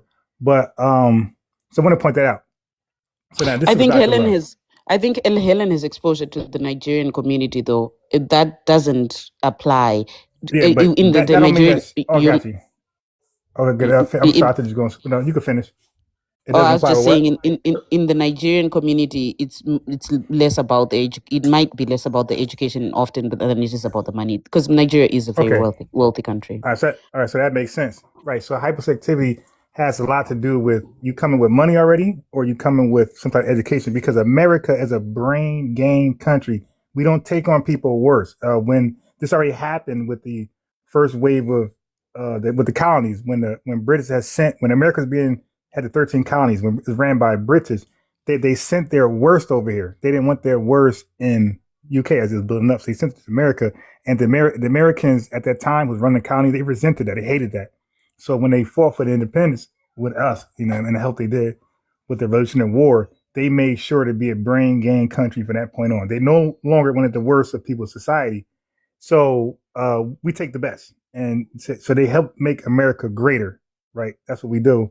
And their countries are called a brain drain. They call it a brain drain because too many leave, the best minds leave for whatever reason. But it's a brain drain for one and a brain gain for the other, unless they return. So if they return to like build their own country back up some years later, that's called brain circulation, where they take the resources and they go back to their homeland. Now, speaking on that, I do have a couple friends. Hold that thought, because I want to address you. Now, our issue ain't with you. Like, again, you in these TikTok spaces, you're in the wrong room. Our issue with our country, right? Because our country, what they do is they use you, the brain gain of your countries, and they convolute you into our statistical categories to make it seem like we're doing better than we are. So when you have a degree in one of these schools, Harvard, these prestigious schools, Howard, whatever, it looks like the black race, the black Americans are doing better. But that's because you guys are funneled into our statistical categories. So that's the problem. It's not that you're taking something away from us. You're being added into our statistical groups to show that systemic racism ain't so bad. It's actually doing better. We're coming out of it. They're using you guys, your success to determine that. And that's why we saying, no, that's not true. So we saying this black race stuff is a finesse. This paper genocide is there to erase the harms that's continuously being inflicted on us by throwing hyperselected people into that racial category. So this is why we're delineating. We're saying, no, they don't represent us. They represent themselves. We represent ourselves. And America has not addressed the harm, remedied the harm. We're still being impacted by slavery, right? We're still being impacted, and systemic racism well and alive still. So throwing in a couple successful immigrants into our box, that's a smokescreen. So FBA, what I would say, that's absolutely true. And the lived example I'll give you of that is there was about 12 of us in my medical school class in America, which was the diversity quarter. 12 of us, brown, black people, BLK people. And I can tell you that about 8 were either first generation, were either immigrants or first generation immigrants. So that's when I first noticed the thing that, because now they can go and say, look, we're filling our diversity quota, when that was actually like a thing you had to do. But you really didn't, because out of these 12 people, only 4 are the people that this was supposed to be for. Right, but it looks like 12, and look at the wordplay, which you said. they're using black to lullaby us to sleep, because when you say black to us, what black means to us means different to you guys, right? You But they're guys not are just using category. it. They're not just using it to you. They're using it to the government, because at that time the government had a requirement for them to have a No, I know, diversity quota. I know that. Yeah. I know that. But what And I'm saying is what I'm saying is that word black. Mm-hmm. They're hiding what's going on by the word black. See, if they said 8 Nigerians or 8 Ugandans or 8 whatever what was in there and 4 Black Americans, we'll see that's not progress. Okay, that's not good enough. But by them saying 12 Black people in this class, that lullaby us to sleep to believe they're Black Americans. That's why I'm saying black to us means something different than you guys. When we say black amongst ourselves, we're not using it as a racial category like you guys do. When we say we're black, we're saying to you guys like Igbo or Fulani, that's what black is to us. It's not a racial category anybody could just hop into and hop back out. It's something that it's a bloodline. It has genealogical records going back to U.S. child slavery. So, but even to extend our ethnicity and brand it as a racial category was part of erasure. To say everybody is one of, because the only black people in America from the 90s all the way back to the 60s was us. So we're the only people that was named themselves black. You guys had identity, so did the Caribbean, so did the Haitians. They were Haitian. So nobody was black until recently. Now, but you guys were forced to be black under the racial category, the same way the indigenous people were forced to be Negroes when they were reclassified by Walter Plecker in his Racial Integrity Act in 1924. So all we're saying is this, that you guys are coming to the country. It's not your fault. We're saying, but we want to listen and learn what's going on. You guys are being used, some of you, as pawns to blur the lines, to muddy the waters, to cause this infight with us and our government. No different than you guys and your chiefs. You see how that works? So you have issues with your chiefs and your government. We have issues with ours. So, but when what they do is they invite immigrants into our neighborhoods and they call them one of us. Black is like a mine FUCK. And they use that to cause confusion. Now you have an immigrant saying, I was about to die. Okay. So now you have an immigrant saying they are black, right? And we think they're Black American, U.S. chattel slavery, until we see a flag. And we be like, wait, what the hell? I thought you were black. And they be like, I am black. Like, no, you black. So host, I have a question for you. I have a question for you. So Ellen here, she has a half Nigerian, son, right? So when he becomes someone in life, let's say he gets, into these offices, become maybe a senator or something, work for the government. So do you think that would he be considered as black, or he would be considered as Nigerian American because the mom, she's Black American? He is African American. I have 2 kids, a son and a daughter. They are African American. They're African American because their dad is African. So they are African American. But I am not African. I'm not African American. And their dad said this. Their dad is like, stop saying you're African. You're not African. Nobody in your family is African. You're Black American. I mean, he was saying that 20 years ago. The other thing that I think is important when we're talking about these delineations, which was part of what made me want to join the panel, was you see how there is some advantages, but there's some disadvantages to lumping in people in America as BLK Black, when some of them are African American, some of them are African. And I acknowledge and I validate your sensitivity to that, to say, no, there's a difference, and it makes a difference that there's a difference. It's the same thing for the term African. And that is white supremacy doing that to us. You could never just do that to Europeans. And Europe is a much smaller space than Africa is. There's that thing trickles down to calling people Africans. We're not homogenous. We're not even close to united. We're not even like we have divisions that are as sensitive and as deep rooted as the one that I see and acknowledge is between and I respect. I think it's fair to respect the delineation between FBA and immigrant Black. And also, Ron made a very good point in saying that some of the best people that you guys have come here, which would make sense of why you are extremely successful. So you're not dealing with just every IQ that is in your countries, but you're getting the top of the top people. So of course the top of the top people are going to excel and do extremely well, but then that makes it look like Black Americans who are already here are lazy. Because why? All of you who come here excel and do very well. Meanwhile, the ones of us that are here, or some of us, are not excelling and doing very well.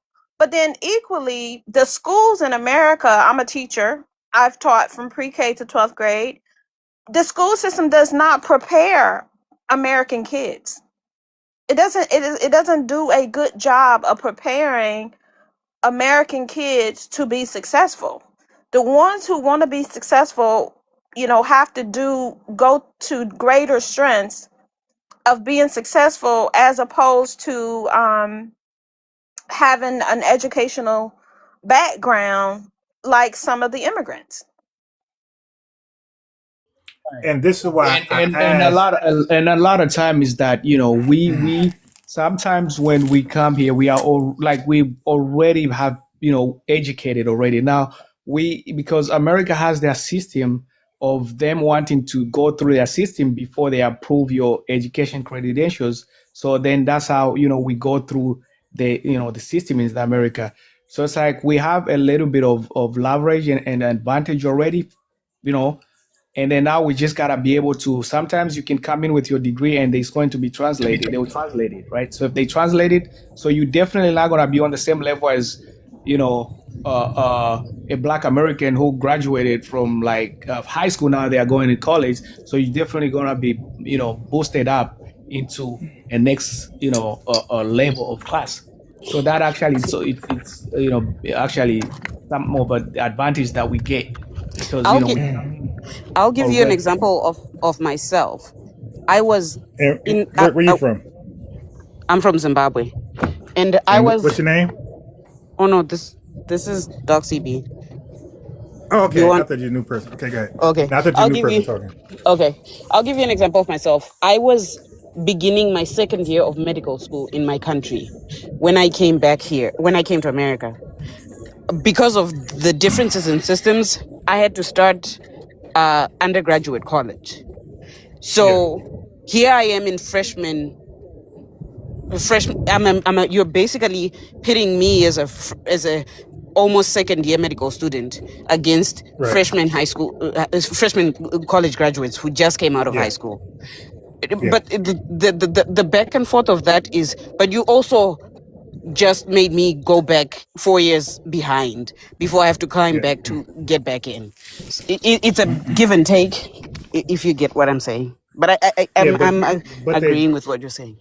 They do that because they understand that's some of your education is not quite equal to ours, especially like dealing with like medicine and things like that. Like they definitely science. They don't think education is as strict as ours. Yeah, I'm aware of that because I knew I teach chess. I play chess, and I was talking to a Russian guy who was telling me how that works in his country. He said in Russia, all they do is compete on the brightest, because the brightest get to have a career. He said, if you're not the brightest, you're going to be a street sweeper. Like there's no middle, suburbs. There's no middle income. You're either poor as crap, and he said once you're poor, you're always poor. He said Russia, everybody competes for education to be the top of the top of the top. But the reason why I brought up how much it costs, Helen, because not only the other obstacles we got, but what they don't know unless they make a conservative effort to learn some of our history, which I can easily explain, but not right now. Not only will we restrict the wealth, I don't know if y'all know that, but we had very successful business districts in America, and every time they'll take it. They'll run a highway through it, they'll burn it down, eminent domain, the government take it and build Central Park, or they'll chase us out of it with terrorism. So they always stripped our wealth over. You're the Black Wall Street. Yeah, and then we'll do it again. So we had things before Black Wall Street. We had the Black Reconstruction in 1865, like right after 1880s, like almost right after enslavement. But what about the freedmen banks from 1865 to 1872, where we amassed, just in like 7-8 years, we amassed what's equivalent today as $70 million at that time in just 7 years. And then that was taken from us. It was funneled into bad investments. It was a complete sabotage by white people. And then what they did was they had us work the land, clear the land, and then they gave all that land to white people that just immigrated over here yesterday, which is called the Homestead Act of 1862. So they kept using our labor to amass their own wealth, and we get our own wealth to take it from us and make us start from scratch over and over and over. Then they had exclusionary laws like the zoning laws, 1917, then restrictive covenants, 1920 something, and then the HOLC, 1933, FHA, 1934, New Deal, 1944. Then everybody got welfare but us. So they always excluded us, still do now. And then you have redlining that came after the HOC. Now you got school to prison pipeline, you got mass incarceration. They use the Jamaicans to flood our neighborhoods with the epidemic, the heavy drug epidemic. So they kept finding ways to sabotage and dwarf our progression. And then with all of that, now all of a sudden, okay, 1968 FHA, Federal Housing Act, okay, everybody's equal now, right? Now we got no wealth to go on. They took all of our wealth, so you're free now. You're free. You have civil rights now. Go. All right. And we start with nothing. And now, look, you want to go to college? That's why I asked you guys from the Helen, your college is affordable to you guys, not to us. So they stripped our wealth and then made college unaffordable. So now that we have civil rights, so quote unquote, okay, let's go to college. Look how much it costs there. So you can't go to college. So therefore, and they made sure we had no home wealth. Yes. Okay, wait. So home ownership in America is how you generate wealth. Is how you generate generational wealth. They destroyed that from us, killed our districts, and made us permanent renters. So this type of stuff people don't know until they talk to somebody like me. But I want to just point out, like, all of that has happened. And even with that, we still looked out for other people as dark skinned and say, hey, that ain't right. You got to allow some people from these other countries to immigrate over here to have a better life because you guys have colonized their societies. Don't just make America, the heaven for all white people globally and just Black Americans. Like, show some love to people from the continent and the Caribbean. So now, yes, with that mentality, we expect you do owe a favor. When somebody gives you an extension to get out of your rut, the situation you're in, to come to America, and we are solely for that reason, yeah, you do owe us. At the very least, a thank you. But yeah, you do owe us. And then when we seen that, they come with the attitude, they think the white man did it. And the white man always HATED you guys. They do it now. Like you guys said, they're in your affairs, bribing people. So how are they your ally? They're bribing your leaders to stay in conflicts. They're bribing and inflaming tribal wars. Somebody just, okay, stop. Go in and go sit down. Somebody called them the devil and said they're the thieves. So why are you aligning with thieves over us? That's our psyche. It's like, yo, why they come over here, disrespect what we did for them, say we didn't do it, the whitey man did it, knowing but that same whitey man is over there sabotaging their land, undermining it, and inflaming these tribal wars, these tribalism things. We like, wow, like that's a slap in the face. So we like, you know what? Cool.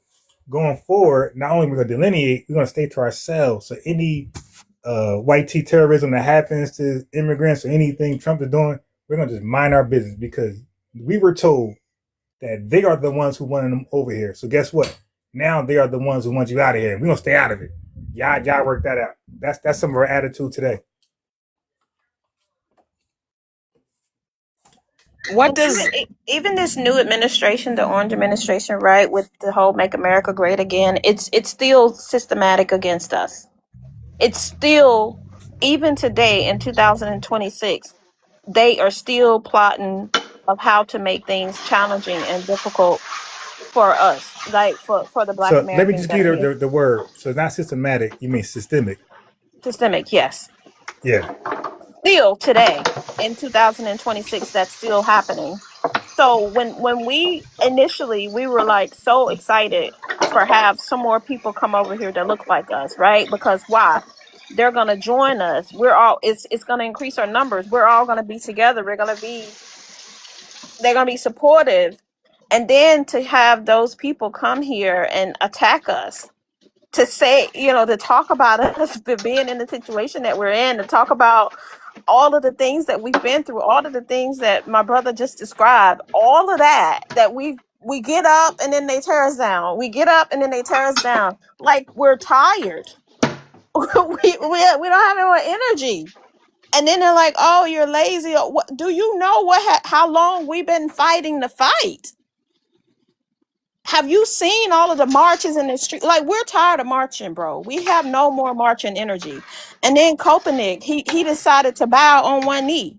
He bowed on one knee, and then he was attacked for doing that. He even lost his job in NFL. We have been fighting for so long.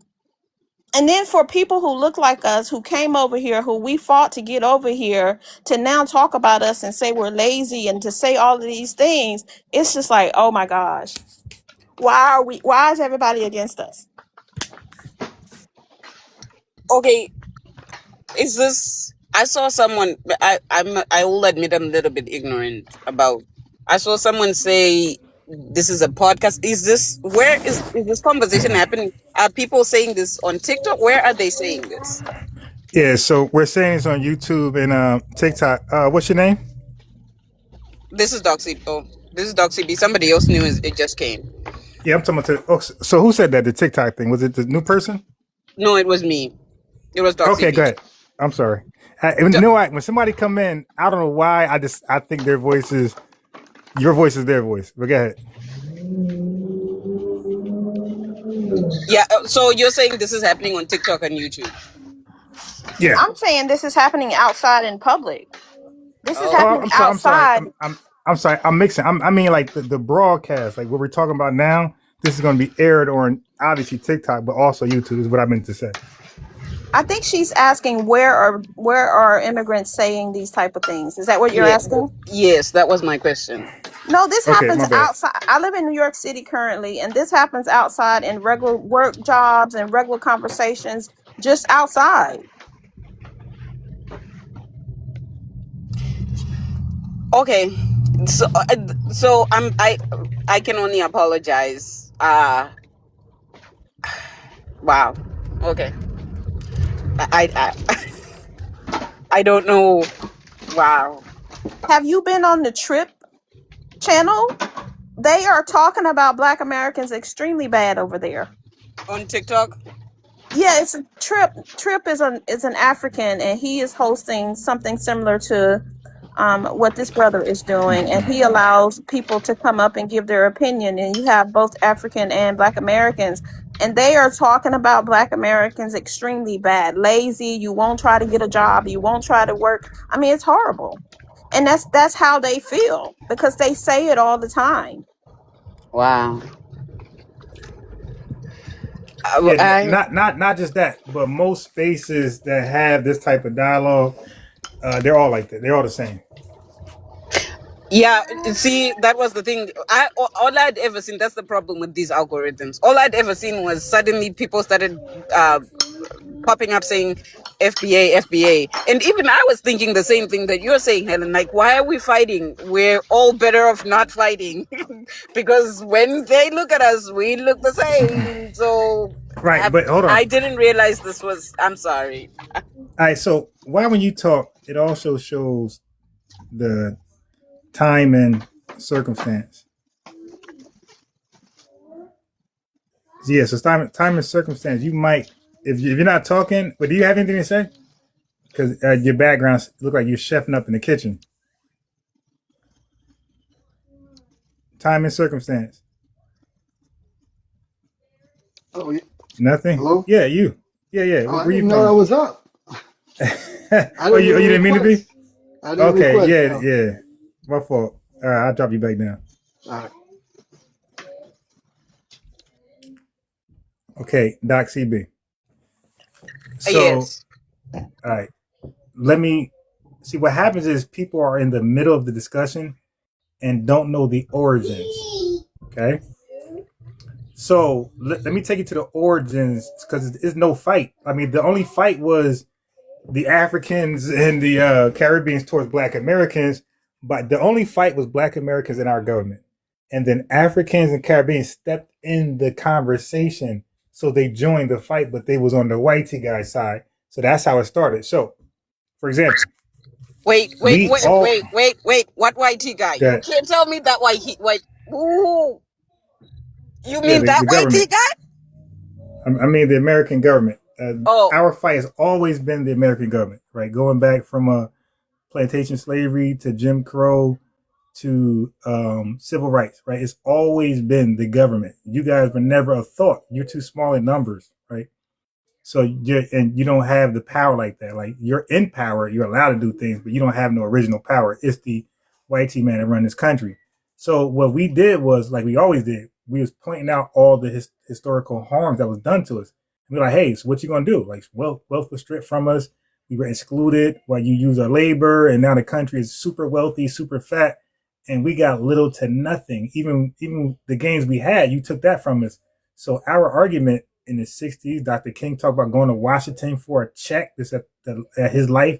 So our issue always been with our American government and about compensation, reparatory damages. Okay. So now, when we went about trying to get reparatory damages in our name, Black, unbeknownst to us, the whitey man behind our back had made Black a race and then said, hey, you can't get anything exclusively based on race. That's a violation to the 14th Amendment, the Equal Protection Clause Act, right? The Equal Protection Clause. So they said, yeah, you can't get anything based on race. Now we're confused. We're like, what you mean? Like, we're Black. Like, yeah, we made Black a race. So we're like, what you mean you made Black a race? Like, yeah, we Black's a race. It's inclusive to everybody from Africa and the Caribbean. So you can't get anything for Black people, because then that means everybody from the Caribbean and Africa comes to get here, they're entitled to that.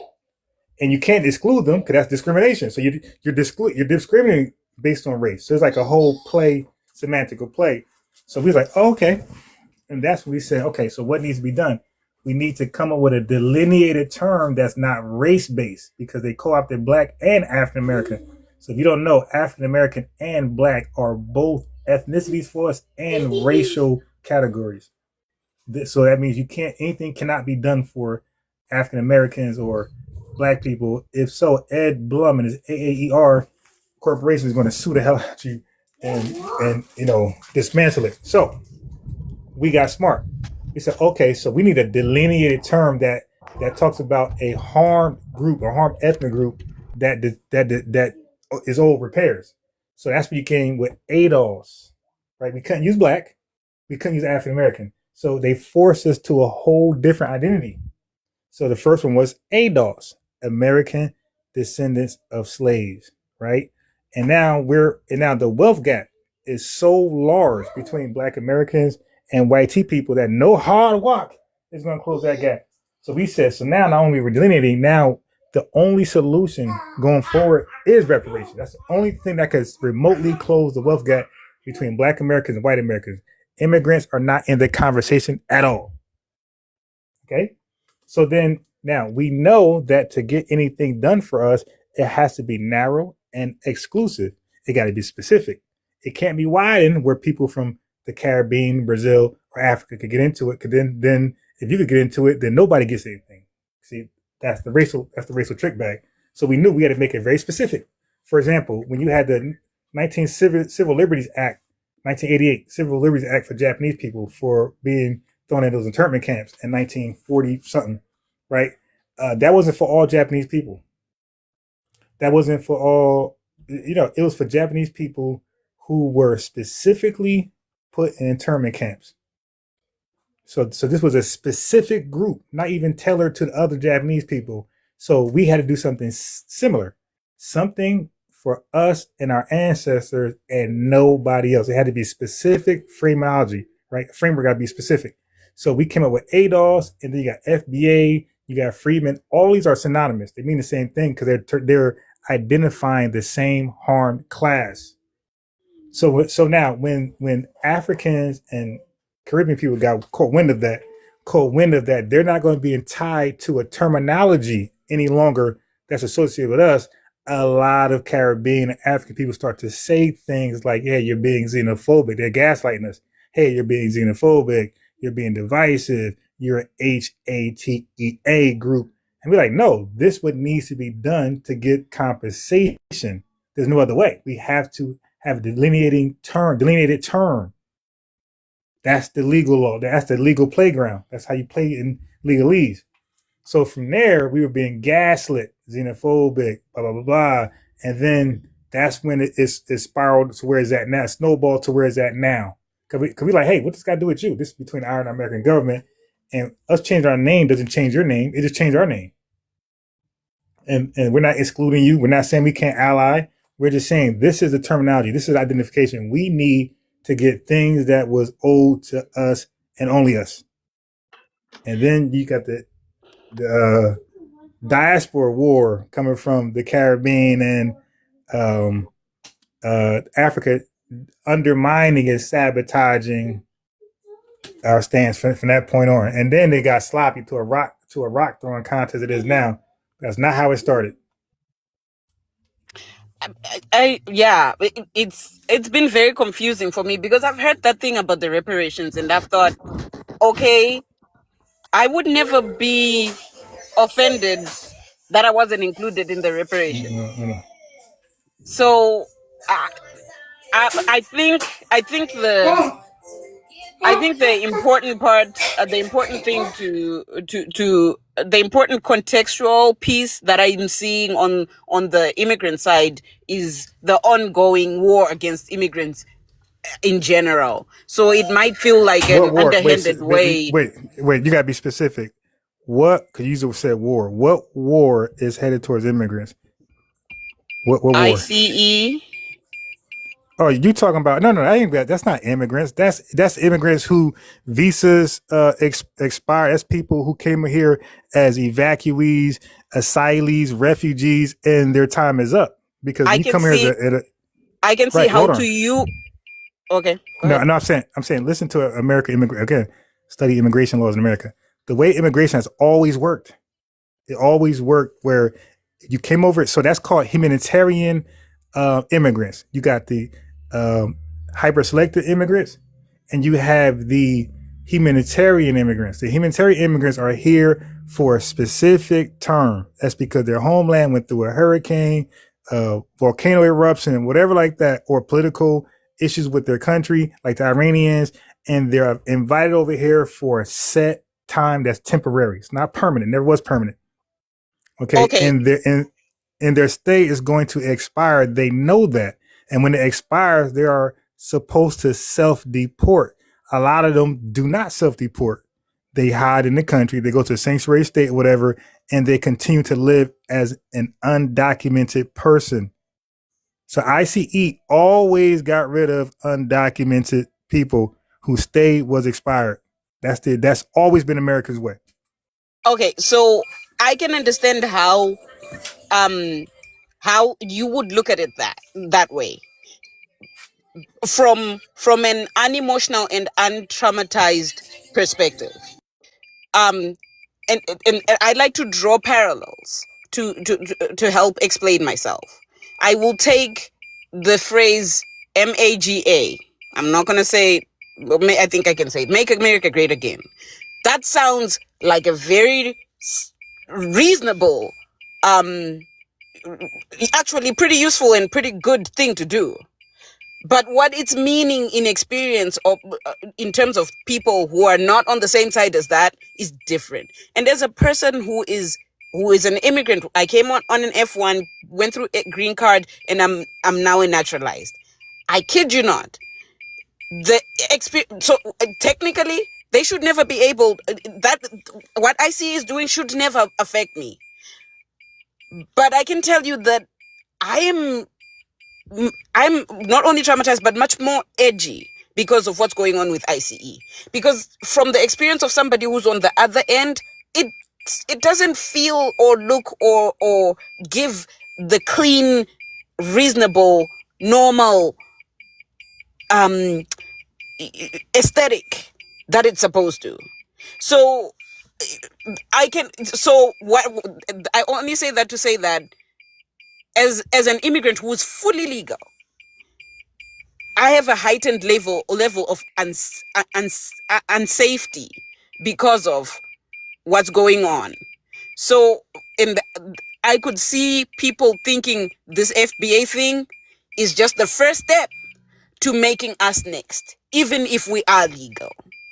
And I don't think it's rational. The FBA thing has nothing, like, we don't work for ICE. We don't control ICE. ICE is a government. Yes, right, I know, so but it's like it has nothing to do with us. It's like, so I know for you it doesn't, but what I'm trying to say is for them. No, I'm saying, like, how do we tie in? Because you said FBA and ICE. How do we tie in the same sentence? Once you're able to say FBA and you're saying I can hold that I was born here, then I who can no longer say I can hold that I was born here might end up in their sweep, because no, that's not how that works. Okay, so no, that's what we call ethnic inferior complex. No, us being proud to be who we are because our ancestors literally laid the foundation to this country. We laid the infrastructure. That's not even debatable. You could just Google that, right? So us being proud of what we did, because it's forgotten. We could tell by the immigrants come over here. They don't know. They'll tell you the white man built this country. So FBA was a perfect acronym to remind not just you, but the white people who act like we didn't do what we did. But that has nothing to do with your immigration status. That has nothing to do with the people who are hiding here illegally or undocumented. If there's an African immigrant who's telling you that the white man built this country, it tells you of the loopholes that I told you. That would be one heck of an uneducated person. But look what happens. No, what I'm saying is, again, when y'all know our history, all of our demise in this country start off as a lie, and then that lie goes unchecked, end up turning to a law or to some type of written legislator to hold us back for something. So, and I'm supportive of correcting that fact. Right, I think it's important to educate that uneducated person that the white man didn't build. He built it on the backs of black slaves. So that needs to be corrected. We do that. And that's what I'm doing now. That's what some of us do. Yes, but when we're gaslit, and when you have not just that one person, we see another person, and another person saying the same thing. Yes, now it's going to be gloves off. It's going to be Smoke City. At that point, yes, it's going to be Smoke City. See, so I would like to have if you're having a conversation with another immigrant who's saying the white man built this country, I can't even help you understand their argument, because it's no way, man. It's no way. The small hats got a phrase. The phrase is never again, because they went through such a tragic, horrific experience that they said the never again meant never would they allow rhetoric to go unchecked to lead to a massive oven.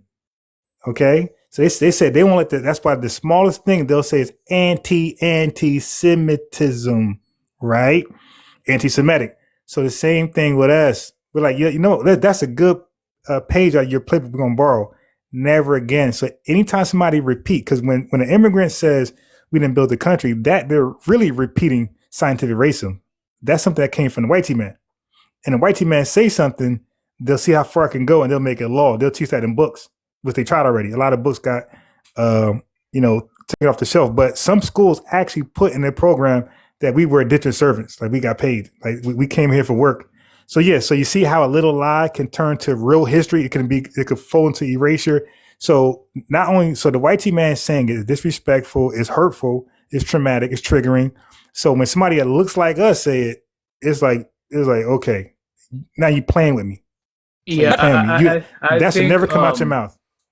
I think the reason why some people say that is when you guys, ask for reparations, and then they're like, okay, so if, you voluntarily built the country, and then why do you need reparation for? Because it wasn't voluntary. Right. It wasn't voluntary. So now they said, okay, if you are paid, then means the service you got paid to do the service. So that's why we're asking. But nobody, people from West Africa don't believe that. Right. Well, hold on. People from West Africa don't believe that. They're the ones who sold us. Right. So there's no way that they believe that we were sold to do paid work. Like, because you know why? Because Africa had already came across the white T man 200 years earlier. Because the white T man tried to come to Africa. Hold on, let me get this out. The white T man came to Africa in the 1400s, late 1300s, trying to take people out of Africa. It didn't work. So what I'm saying is Africans already seen the type of energy the white T man was coming with: war and selfish needs. So when they got fended off by Africans and diseases, they came back 200 years later with a checkbook, like saying how much. So it wasn't like Africans don't know the nature of these people. They already showed them when they first showed up to Africa. They already showed their nature. They come with conquer and taking people and destruction. They already understood that. So when they came the second time, they were not confused. Like they knew that these people were diabolic and had no good intentions. So now they knew that they were not going to take us or buy us. They were not going to buy us from Africans to pay us again. So they're not going to double pay. They're not going to pay for us to come from Africa to America to pay us for our labor. So an African believing that's just a fool. That's lying. They don't believe that. That's not taught nowhere on this earth. Yeah, if anyone is saying that I can't that there's not, like, if anyone is saying that people are paid for slavery, or if anyone is arguing that people that are descendants of slavery do not deserve reparations, I can't. I'm out of that conversation. I can't help I can't help the black person who argues that argues against now, that. Hold on. See, now that's the thing, though. See, that black person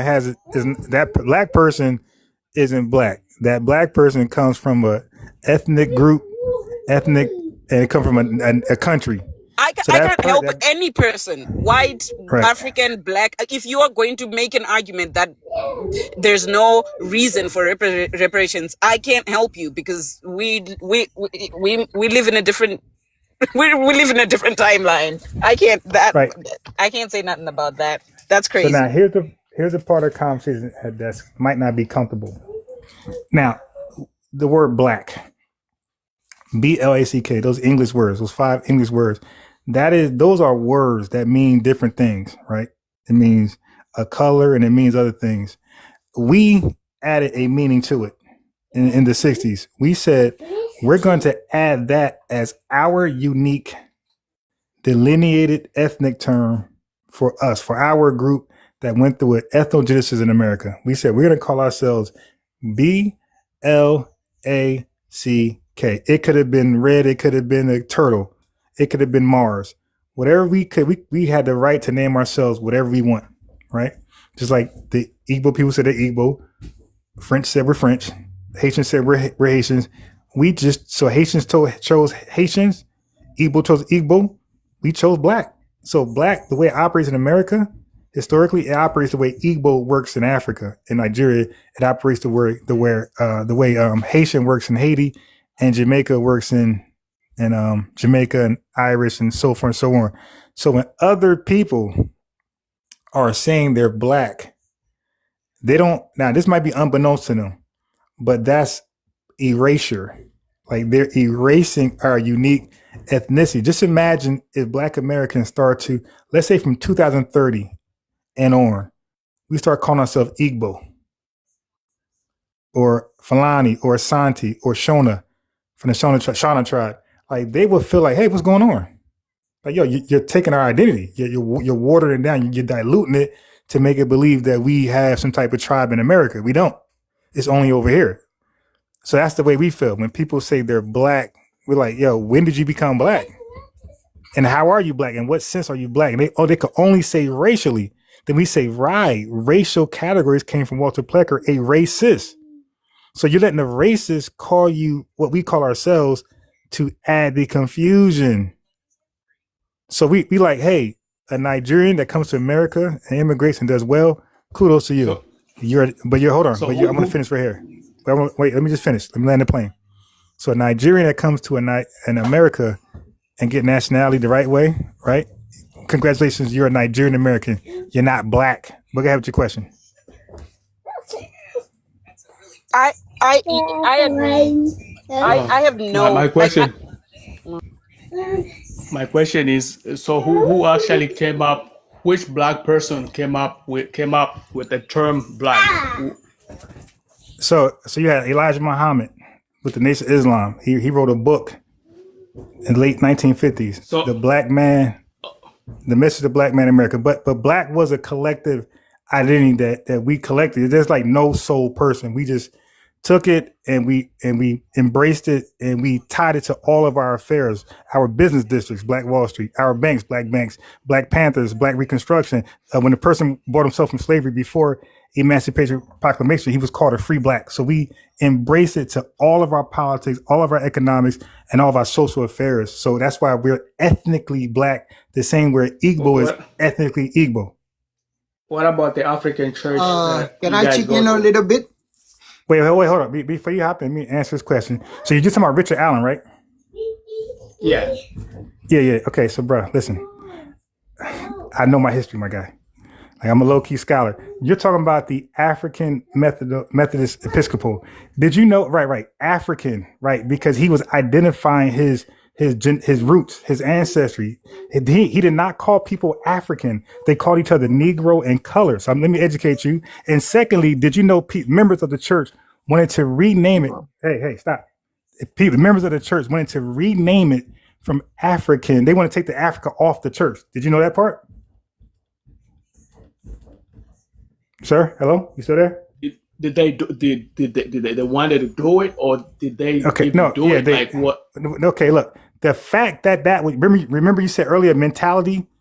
Remember you said this is the mentality of people in Africa. The mentality of Black America. Okay, right. It's the mentality. Don't matter. It don't matter if it was done or not. The mentality was to do it because most Black Americans did not want to take on the word African because we seen that as not being American and deportation. Are you familiar with the ACS? Last question. ACS? You familiar with that? I got a question. The ACS. I'm not familiar with that. Wait. Okay. So hold on. So you might want to slow down. Then you don't want to talk to somebody like me with Black history. I will run circles around you. All right. So no. So yeah, when you mentioned the AME, that's Richard Allen, and the ACS, that's 1880, by the way. And that's ATS. That came in 1880. That's after the Civil War. Now, let me ask you this: when everybody was going, when a lot of free Blacks were going to Africa, right, to leave America for whatever reasons, did Richard Allen go to Africa with Martin Delany and Paul Cuff and all those guys? Did Richard Allen go, the founder of the AME? They might have went and came back. No, he never went. He never left America. Don't with me. Don't guess. You either know or you don't know. He never went to America. He died as a proud Black American. Okay, he didn't never go to Africa.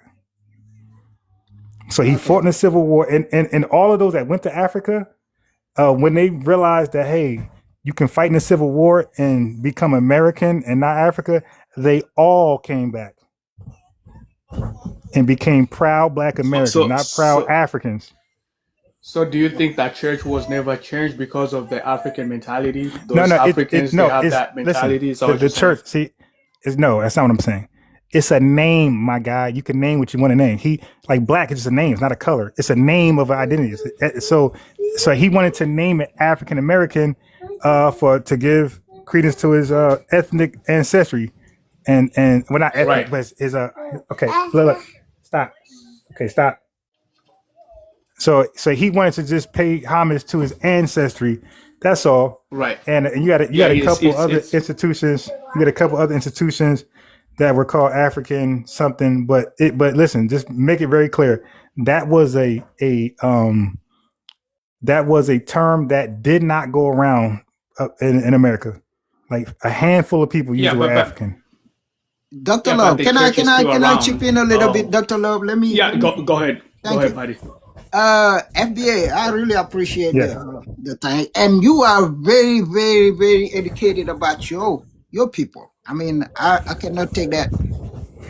I cannot shortchange you on that, and I respect that. The same way I met this lady Ellen up there in a different panel, and she was just identifying herself but who she was, and I totally agree with you guys because I can relate with you. There is a fact though. Mm-hmm. The fact is, You are very knowledgeable about your history in America. No question mark about that, right? Also, there is Africans that are very knowledgeable about the history. Yeah, it should be. And they did not went through the trauma that a lot of a lot of Americans, a lot of blacks. Let me take your phrase, right? So I can just to let you know, I know who you are. A lot of blacks do not did went. So a lot of Africans did not go through the trauma that a lot of blacks went through, right? And the way they set up that culture, black, I can accept it. A lot of Africans don't know about it because they haven't been here to learn the culture that what black is about. You see what I'm saying? Yeah. In the other talking now, you got to understand, prior to the white people, prior to the white tea coming down here in this land in America and doing what they did, right? They was in Africa prior to coming down here, right? Before they discovered America, right? Wait, you gotta be specific. Right. Yeah. You talking about the Portuguese, the Portuguese, the French, right, the English, the Dutch, all of them. Wait. Okay, so wait. Before you go further, right? So this is what I try to tell my audience. So I tell my audience, I say a lot of people, from African ancestry, what you guys do is you gotta be clear because you confuse the 1600s with the late 1800s. So are you speaking about the Berlin Conference? Or are you speaking about I'm talking about way before the 1800. I'm talking about 1400. Okay, so you're talking about the transatlantic slave trade. Okay, you said Europeans over there. Nah, the French was not. The French is not. The French. I don't think the French didn't go over there. Yeah, the French was in Africa. Nah, it was the Dutch. It was the Dutch. Bro, you cannot tell me about my history just the same way I cannot tell you about yours. All right, okay. So we are colonized by French people. So the French was up in there. Yeah, but that's 1884 though. Oh, but anyway, all right. So I'll take your word. Okay. I'll look at it later. Okay, right. so just try to do some research about it.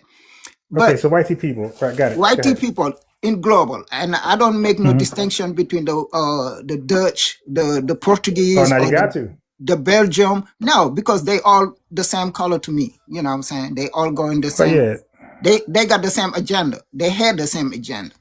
You see what I'm saying? Coming to Africa, they had the same agenda. So I don't make the difference between them. Yeah, but the Russians didn't. The Russians the same color. Russians didn't. The Russians weren't over there. But they still had the same agenda. Because if you remember the World War II, when there was some African that went to participate in the World War II. I'm trying to explain you. Now we're going to FBA. I'm trying to explain you. Years later. No, just give me a second. I'm trying to explain you so you can understand there is no difference. Yeah, but you can't. That's not fair because that's a whole different whitey guy from the 1600s to the 1900s. So are you telling me? Guy. Are you telling me, brother? Are you telling me that the French didn't do the same thing that the English, the German did, and the Belgium did, and the Englishman did? They didn't do the same thing. What about the Russian man? Did he do the same thing? See, I don't want to tell you. Listen. No, don't rush. The answer is no. Don't rush. I don't want to tell you something. No. Don't rush. Yeah, I know. I don't want to tell. Hold on. Don't rush. I don't want to tell you something I'm not 100% sure, but I'm pretty sure. No. I'm pretty sure if we do some researches. I did the research. Hold on. No. Okay. At this point. Wait. Hold on. Let me land, brother. Let me land. Wait. I was listening to you. Hold on. I got you. I'm going to say two things. Let me land. After I correct. Yeah, all right. Let me land a little bit. No. What you can't. All right, look, I'm going to mute you in a second. I'm going to let you go. But what I don't do is allow misinformation in among a plan being landed. Russia and America did not take part in the Berlin Conference. Go on. Okay, bro. I ain't talking about the Berlin Company. I'm talking about. You are when you say listen. When I said and all that, I was talking about the 13th century. That was way back before that. You just said World War II. All right, so look. So bring me back to the six. Okay, you said 1540, 1600s. If you allow there. If you follow me a little bit, you will understand where I'm going to. But you keep on cutting me. You keep on cutting me off. You weren't going to follow me. I'm trying to give you the rules the way I have my dialogues. My space is different. It's not toxic. It's not aggressive like that. But it's a dialogue. So if you say something that go over our head, right? Our heads, or you say something, or you mispronounce something, or you remember something. We can't let you finish 5 minutes later. We got to correct. I don't promote miseducation. I promote correct education. If you say something incorrect, or if I see something incorrect, step in and correct me. I don't mind, because I don't want to be wrong long. So okay, let me start then. I don't want you to. So I don't want. I don't want you to give a speech. I understand that. I don't want a speech. I want to have like a back and forth. Just listen to me now. Okay, I got you. Until you mess up. Okay, I got you. Now bring me back to the 1500s. You said 1500s, right? The white tea guy. You said all the white tea nations in the 1500s. Bring me back there, because I'm very familiar with that right there. Go ahead. Okay. What was your point there? My point was, them white tea guys, they came and explore Africa, right? When they came 1600s, no, wait, prior to that, I'm talking about. Oh, bro, man, they never go explore. Man, they never explore Africa. No, they never went to the inside of Africa. They stay on the shores, man. On the shore? What are you talking about? Yeah, what are you talking about? Oh, my niggas. Niggas. All right. I know. Niggas. Busted. What? My niggas. Yeah. You talking to a scholar, my guy. That ain't gonna work. He tried to say, you know about American history. I'm like, yeah, believe that. Go ahead. I know a lot about African history. I know a lot about Haitian history, the Caribbean history. I know a lot about European history. So you can believe that we just know American history all you want. I'm gonna be quiet and let you go. Then I'm gonna cook you and correct you. Yo, listen, what I'm saying to you guys. A lot of Africans like to act like the 1600s and the 1900s were like days apart. We're talking about 300 years apart. But they'll talk about them interchangeably like it was the next day. It's like, nah, the 1600s is 300 years before the Berlin Conference, roughly.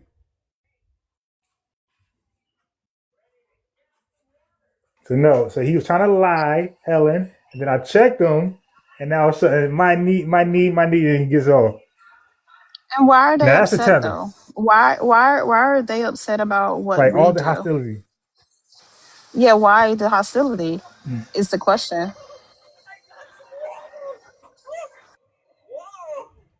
Yeah, good question. Yeah, I tell you that it's like internal. It's internal. A lot of these guys, and they want to blame the white tea man of how they feel about us, and how you feel about us. How you feel about us. The white tea man is innocent to that, just like how we feel about y'all. That's not white tea man influence.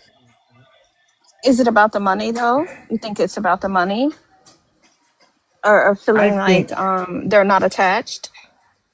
I think that as well. Plus, they are suffering with ethnic inferiority complex.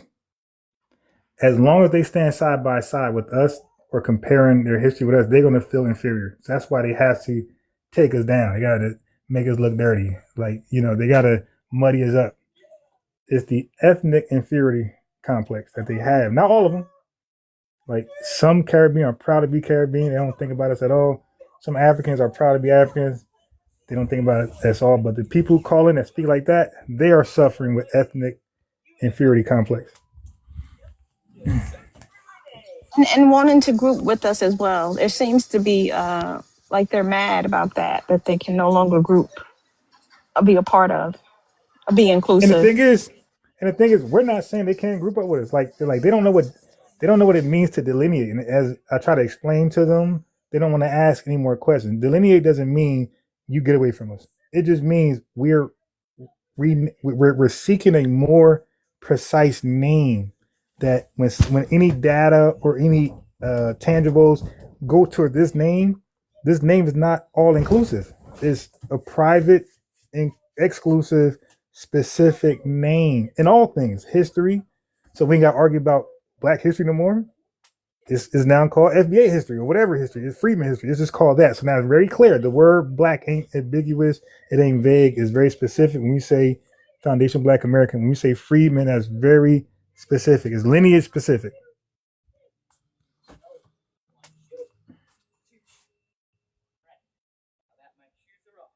Hey, Don Corleone, the way my spaces work, my guy, because I'm not a clout chaser, and I don't need tether approval. Once you mess up, you're done for good. You'll never be allowed back on here unless I just forget about you one day, forget who you are. But as long as I know your name, yeah, I'm not one of those clout chasing spaces, my guy. I already got clout. I'm new to TikTok, but I'm not new to YouTube and everywhere else. So I don't need the fake clout on TikTok to argue with a tether. I'm trying to have educational dialogues back and forth. He wanted to tell a story, a Dr. Umar story. That ain't happening over here. Nobody gonna tell stories. You're gonna get to the point. If you say something wrong, you gotta be open to correction. Now he said the French was out there, and somebody Google that. If the French was part of the the transatlantic slave trade. If they were, then that's news to me. Okay, I gotta add that into my memory box. But Ty Mayer, did you mean to hop on? I did. Okay. Just entering your space, and my lineage is here in America. Okay. FBA News. Did we have a specific topic, or were we just? Yes, there's a couple things. For one, the question was who sold us into slavery, Africans or the white man?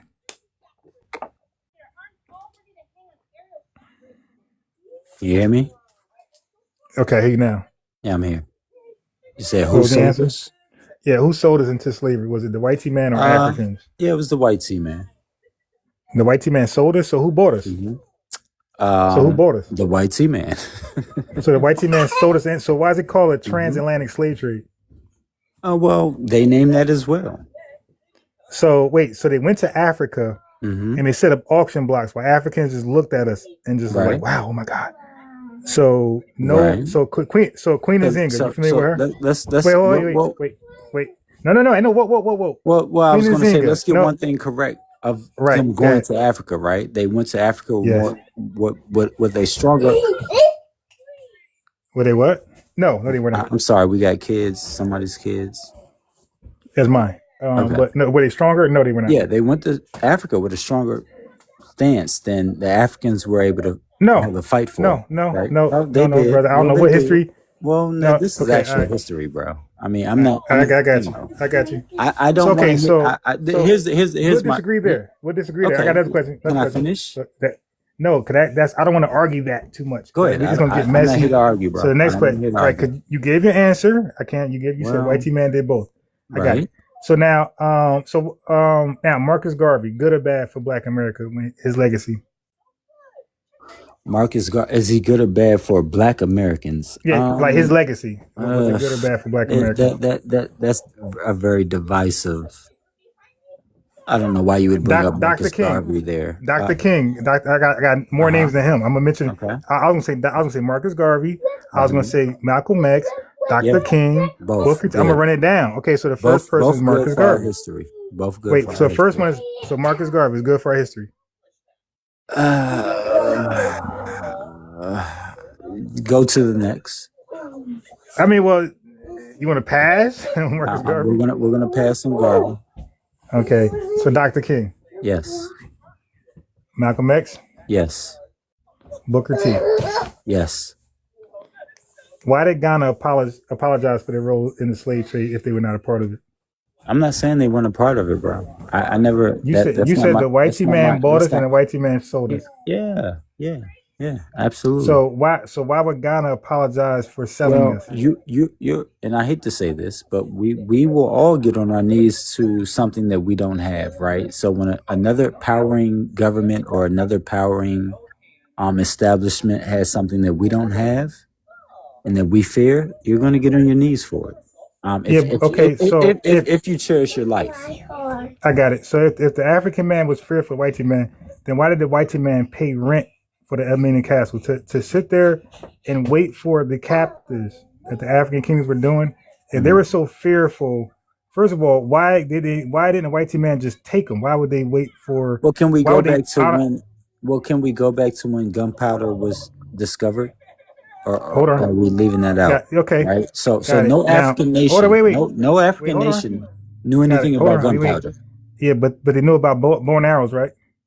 Right, that's cool. Well, okay, now we're talking so about, now, hold on. Right. You say so. Oh yeah. So now we're talking about the early. No, yeah, right. They are. So who could get off more? Who get off more rounds? The gun and powder gun back in the day, or the bow and arrow? Who gets off more rounds? The gunpowder is going to win every time. Because if you, hold on, that's it. Are you going to let me finish or not? No. You can finish up somebody else's panel. You're lying. All right. Yeah, we're not gonna do that, my guy. Here. You look like a fool. I got enough content out of you. I don't need nothing more. No more lies. Okay. I keep trying to tell y'all this ain't that space, man, to just ramble, go back and forth and yell and call names. You got to bring some type of scholarship, my guy. My man said the white man bought us and sold us, and then he switched up and say, well, the white man made Africans sell them. It's like, well, why would they not just take them? Why would they make them sell? Just take them. That's what they came to do the first time. I thought that was understood. I thought it was understood that everybody knew that. This is new to me. I actually thought everyone knew that. So that's my tether question. When somebody cosplays FBA, there's a series of questions you can ask them, like the Marcus Garvey one. You see, he didn't want to answer. But there's certain questions you can ask them to expose the cosplay. Oh, got it. Yeah. It's a pat down. You know, you check for like GUNS when people come into a facility. Like that's the pat down to check to see if they got any tetherisms on them. I see now when I go into spaces, they be like, identify yourself. And I was like, what do you mean? I understand now. That is the check down. That's the pat down. They want to know what you're coming with. So this is a term you can do to go under the radar a little bit. So when they ask you what you are, don't say FBA because they're going to target you immediately. Say you're ethnic Black American. Yeah, and then they be like, identify your tribe though. Like some of them be very specific. I know my tribe. Okay, as far as that, yeah. Well, then tell your tribe. Then you talk. Okay, when they do that, you might be in one of those indigenous spaces when they do that one. Yeah, they're like, identify your tribe, and then I'm like, I say the tribe name, and then they're like, okay, that was the name that was given to you by the YT man. What was the original tribe name? I'm like, wow. All right. So how about this? How about you ask them, hey, what? Okay, if you believe that, then what is the tribe they gave themselves? You give it back to them, and then now you got the password. Now you can use that going forward. No, they won't. They won't give it. They're like, no, you got to do the research for yourself. We can't tell you. Can't tell you what it is. You got to do the research for yourself. Okay. Which I have since done the research, so I now know. Yeah, but when they say that, normally they are FOS themselves. Because it's not that difficult. Like it's not that difficult. Like people make things more difficult than what it is. It's not that difficult. Like for example, if I say, "Hey man, are you FBA?" If a person don't know what it is, I ain't gonna say, "All right, well you gotta go." I'm gonna be like, "Okay, FBA stands for it means this, and your lineage go back to." I don't mind explaining. Okay, you know why? Because if they're cosplaying, you're gonna get them anyway. Because there's some things they're not gonna agree to. You know, when you talk about delineation, our own people that's attacking, though. Nah, I doubt that. I doubt that. Look, let me identify them. When you say our own people, I guarantee you, their ideology is Pan-African. I guarantee you. There is no person. Like again, see, look, they are either Pan-African. They're either a democratic shield. Like these are the things they're going to be now. They're not going to be a regular Black American. A regular Black American will not sit there and say they're not foundational. It's not going to happen. Right.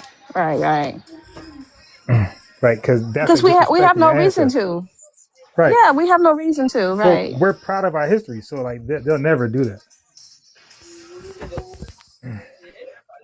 So like people with certain ideologies will deny it to push their agenda, to push the liberal agenda, or to push the Pan-African agenda. So, but you could easily ask them then, like, hey, even with that, hey, ask them about Marcus Garvey or something like that, and you'll see they show their colors. Ask about Kamala Harris, you'll see that they show their colors. Okay, I got them. This is a Democrat shill space. I got it.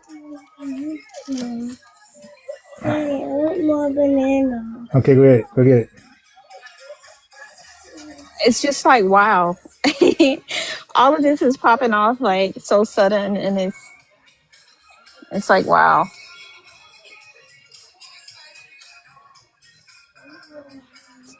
Hey, prime traders, man, you really in here?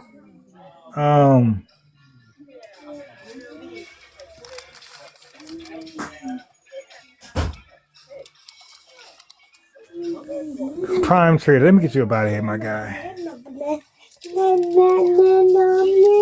He's in here really selling his gold stuff. Yeah, he's been all of the spaces. So I see it. Yeah. Oh yeah, he did.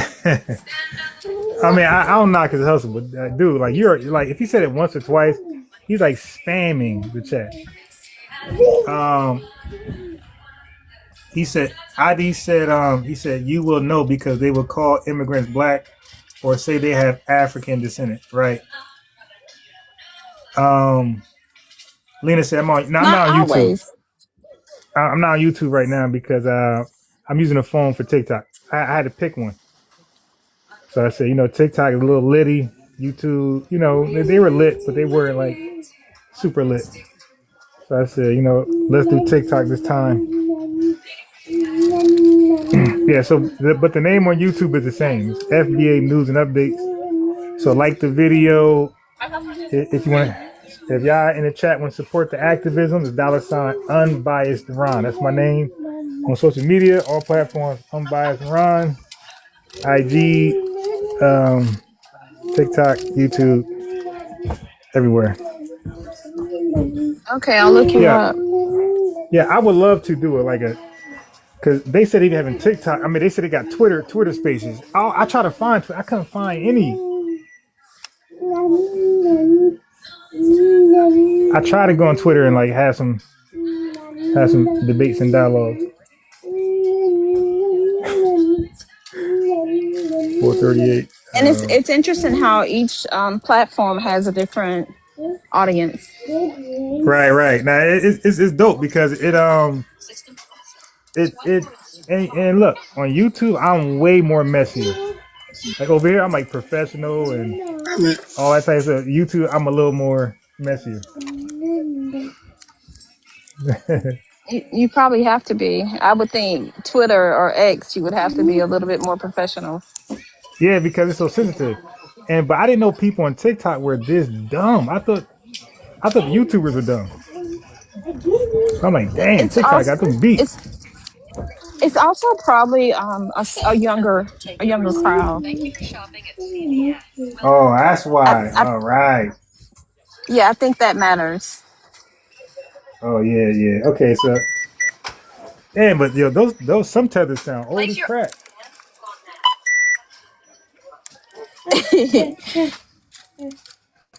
Hey, what's up? The general, is that what it says?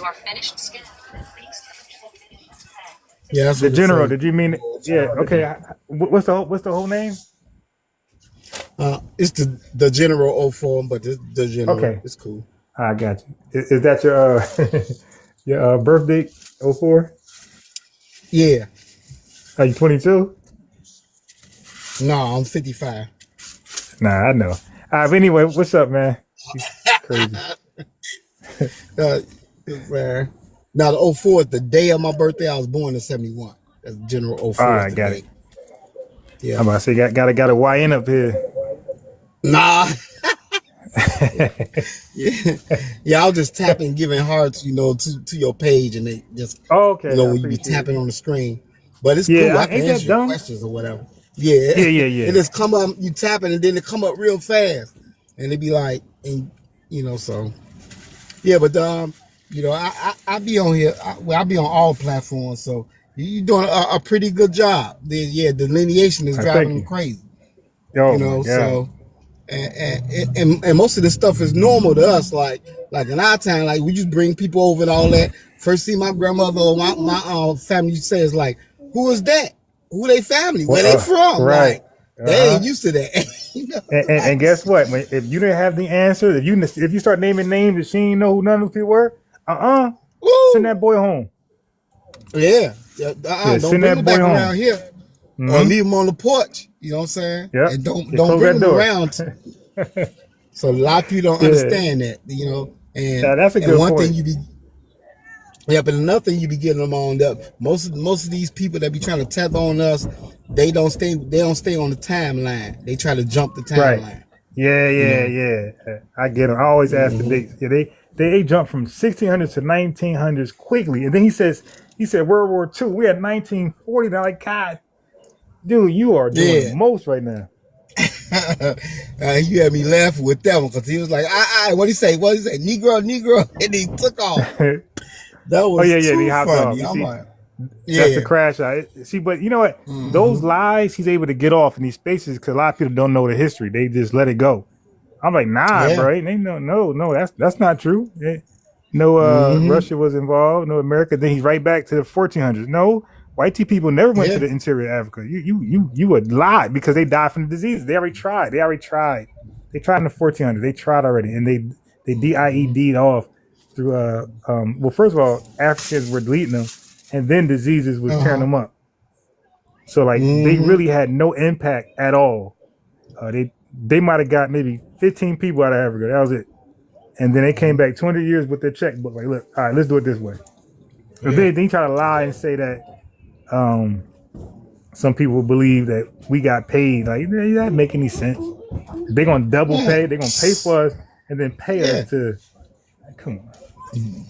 And say pay us in what? What was the currency they paid us in? Right. Coconuts. And what we get for it. You know? Dirt cookies. Oh, right. Yeah, and it's so funny because you think about what, because over there, if you go in most of the places, you know, when they was trading, they got the history over there. They wrote about it. It's trading people for, especially when the guns came around, when you was talking about the guns. Yeah, they had like muskets and stuff. You act as if they had machine guns with 1,000 bullets. No, they had to load them bullets up with like they had a gunpowder in front, stuff it in. You know what I'm saying? And meanwhile, five poisonous arrows coming at your head while you doing all that, man. Stop. And they didn't know the land. You know what I'm saying? That's why they stayed by the coastal store. Yeah, I forgot to add this part. They were in between 300 to 1,000 deep, bro. Anytime, 300. Yeah. You're telling me 300 white people came to Africa amongst millions, and stop it, bro. Stop. Like these dudes, these Europeans, they hired African mercenary tribes to go get other people. But look, there are so many African scholars. Forget about FBAs. There are African scholars out there telling you about the transatlantic slave trade. So for people trying to be that stupid or be that weird, I mean, that's not a right name on TikTok, but people trying to be that weird or being that negligent is just goofy. Yeah. And they that's have why he all the information in front of them. He's still trying to get back on. Look, you know what? I'm a little back on. Now this time, I'm a cat and mouse. I'm finna see the list. All right. I got some information for you though.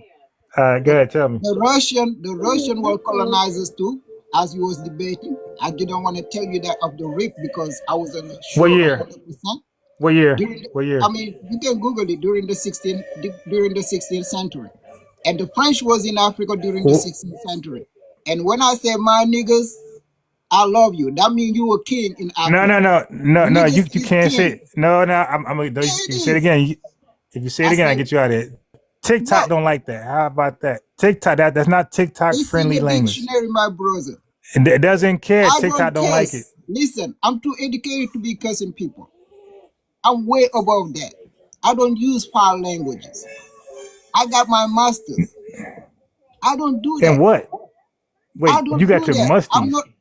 I'm not on that level. You can call me whatever you want to call me, but I know myself. The same way I respect you guys for knowing yourself. What because country you know from? yourself. I respect that. Hold on, what country? People say they know themselves. What country are you from? What country are you from? But you cannot discuss about my own history telling me about how the French, how the white people came to Africa and what century they was in Africa. Because I was there. My parents, get you out of here. He got a musty degree. He said he got a musty degree. Gotta get him out of here. Say masters, but he did say musty. A musty master's degree. DC, did you meant to hop on? Yeah, I actually did. Just because okay, greetings. I've been doing my history, and a lot of these, I'm from America, American Freedmen Foundation, Black American. A lot of these people, they want to say like, oh, life started in Ethiopia, right? They didn't even call that Ethiopia until 1931 when Haile Selassie called it Ethiopia. And that's why he took down that flag, because now they're holding up their flag that they currently have right now. It's the Baphomet. Anyways, though, but that term Ethiopian, we were using it, our ancestors were using it in the 1700s. $6.47 a month with free same-day delivery.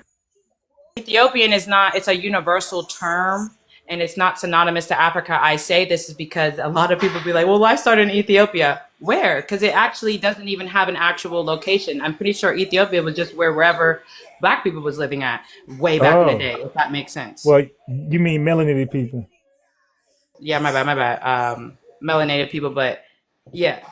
So I just wanted to say that just because I know they'll be like, oh, you got our flag. This is not y'all's flag. And there's more Lion of Judahs over here in the Americas than there is over there. I'm pretty sure they just flipped everything.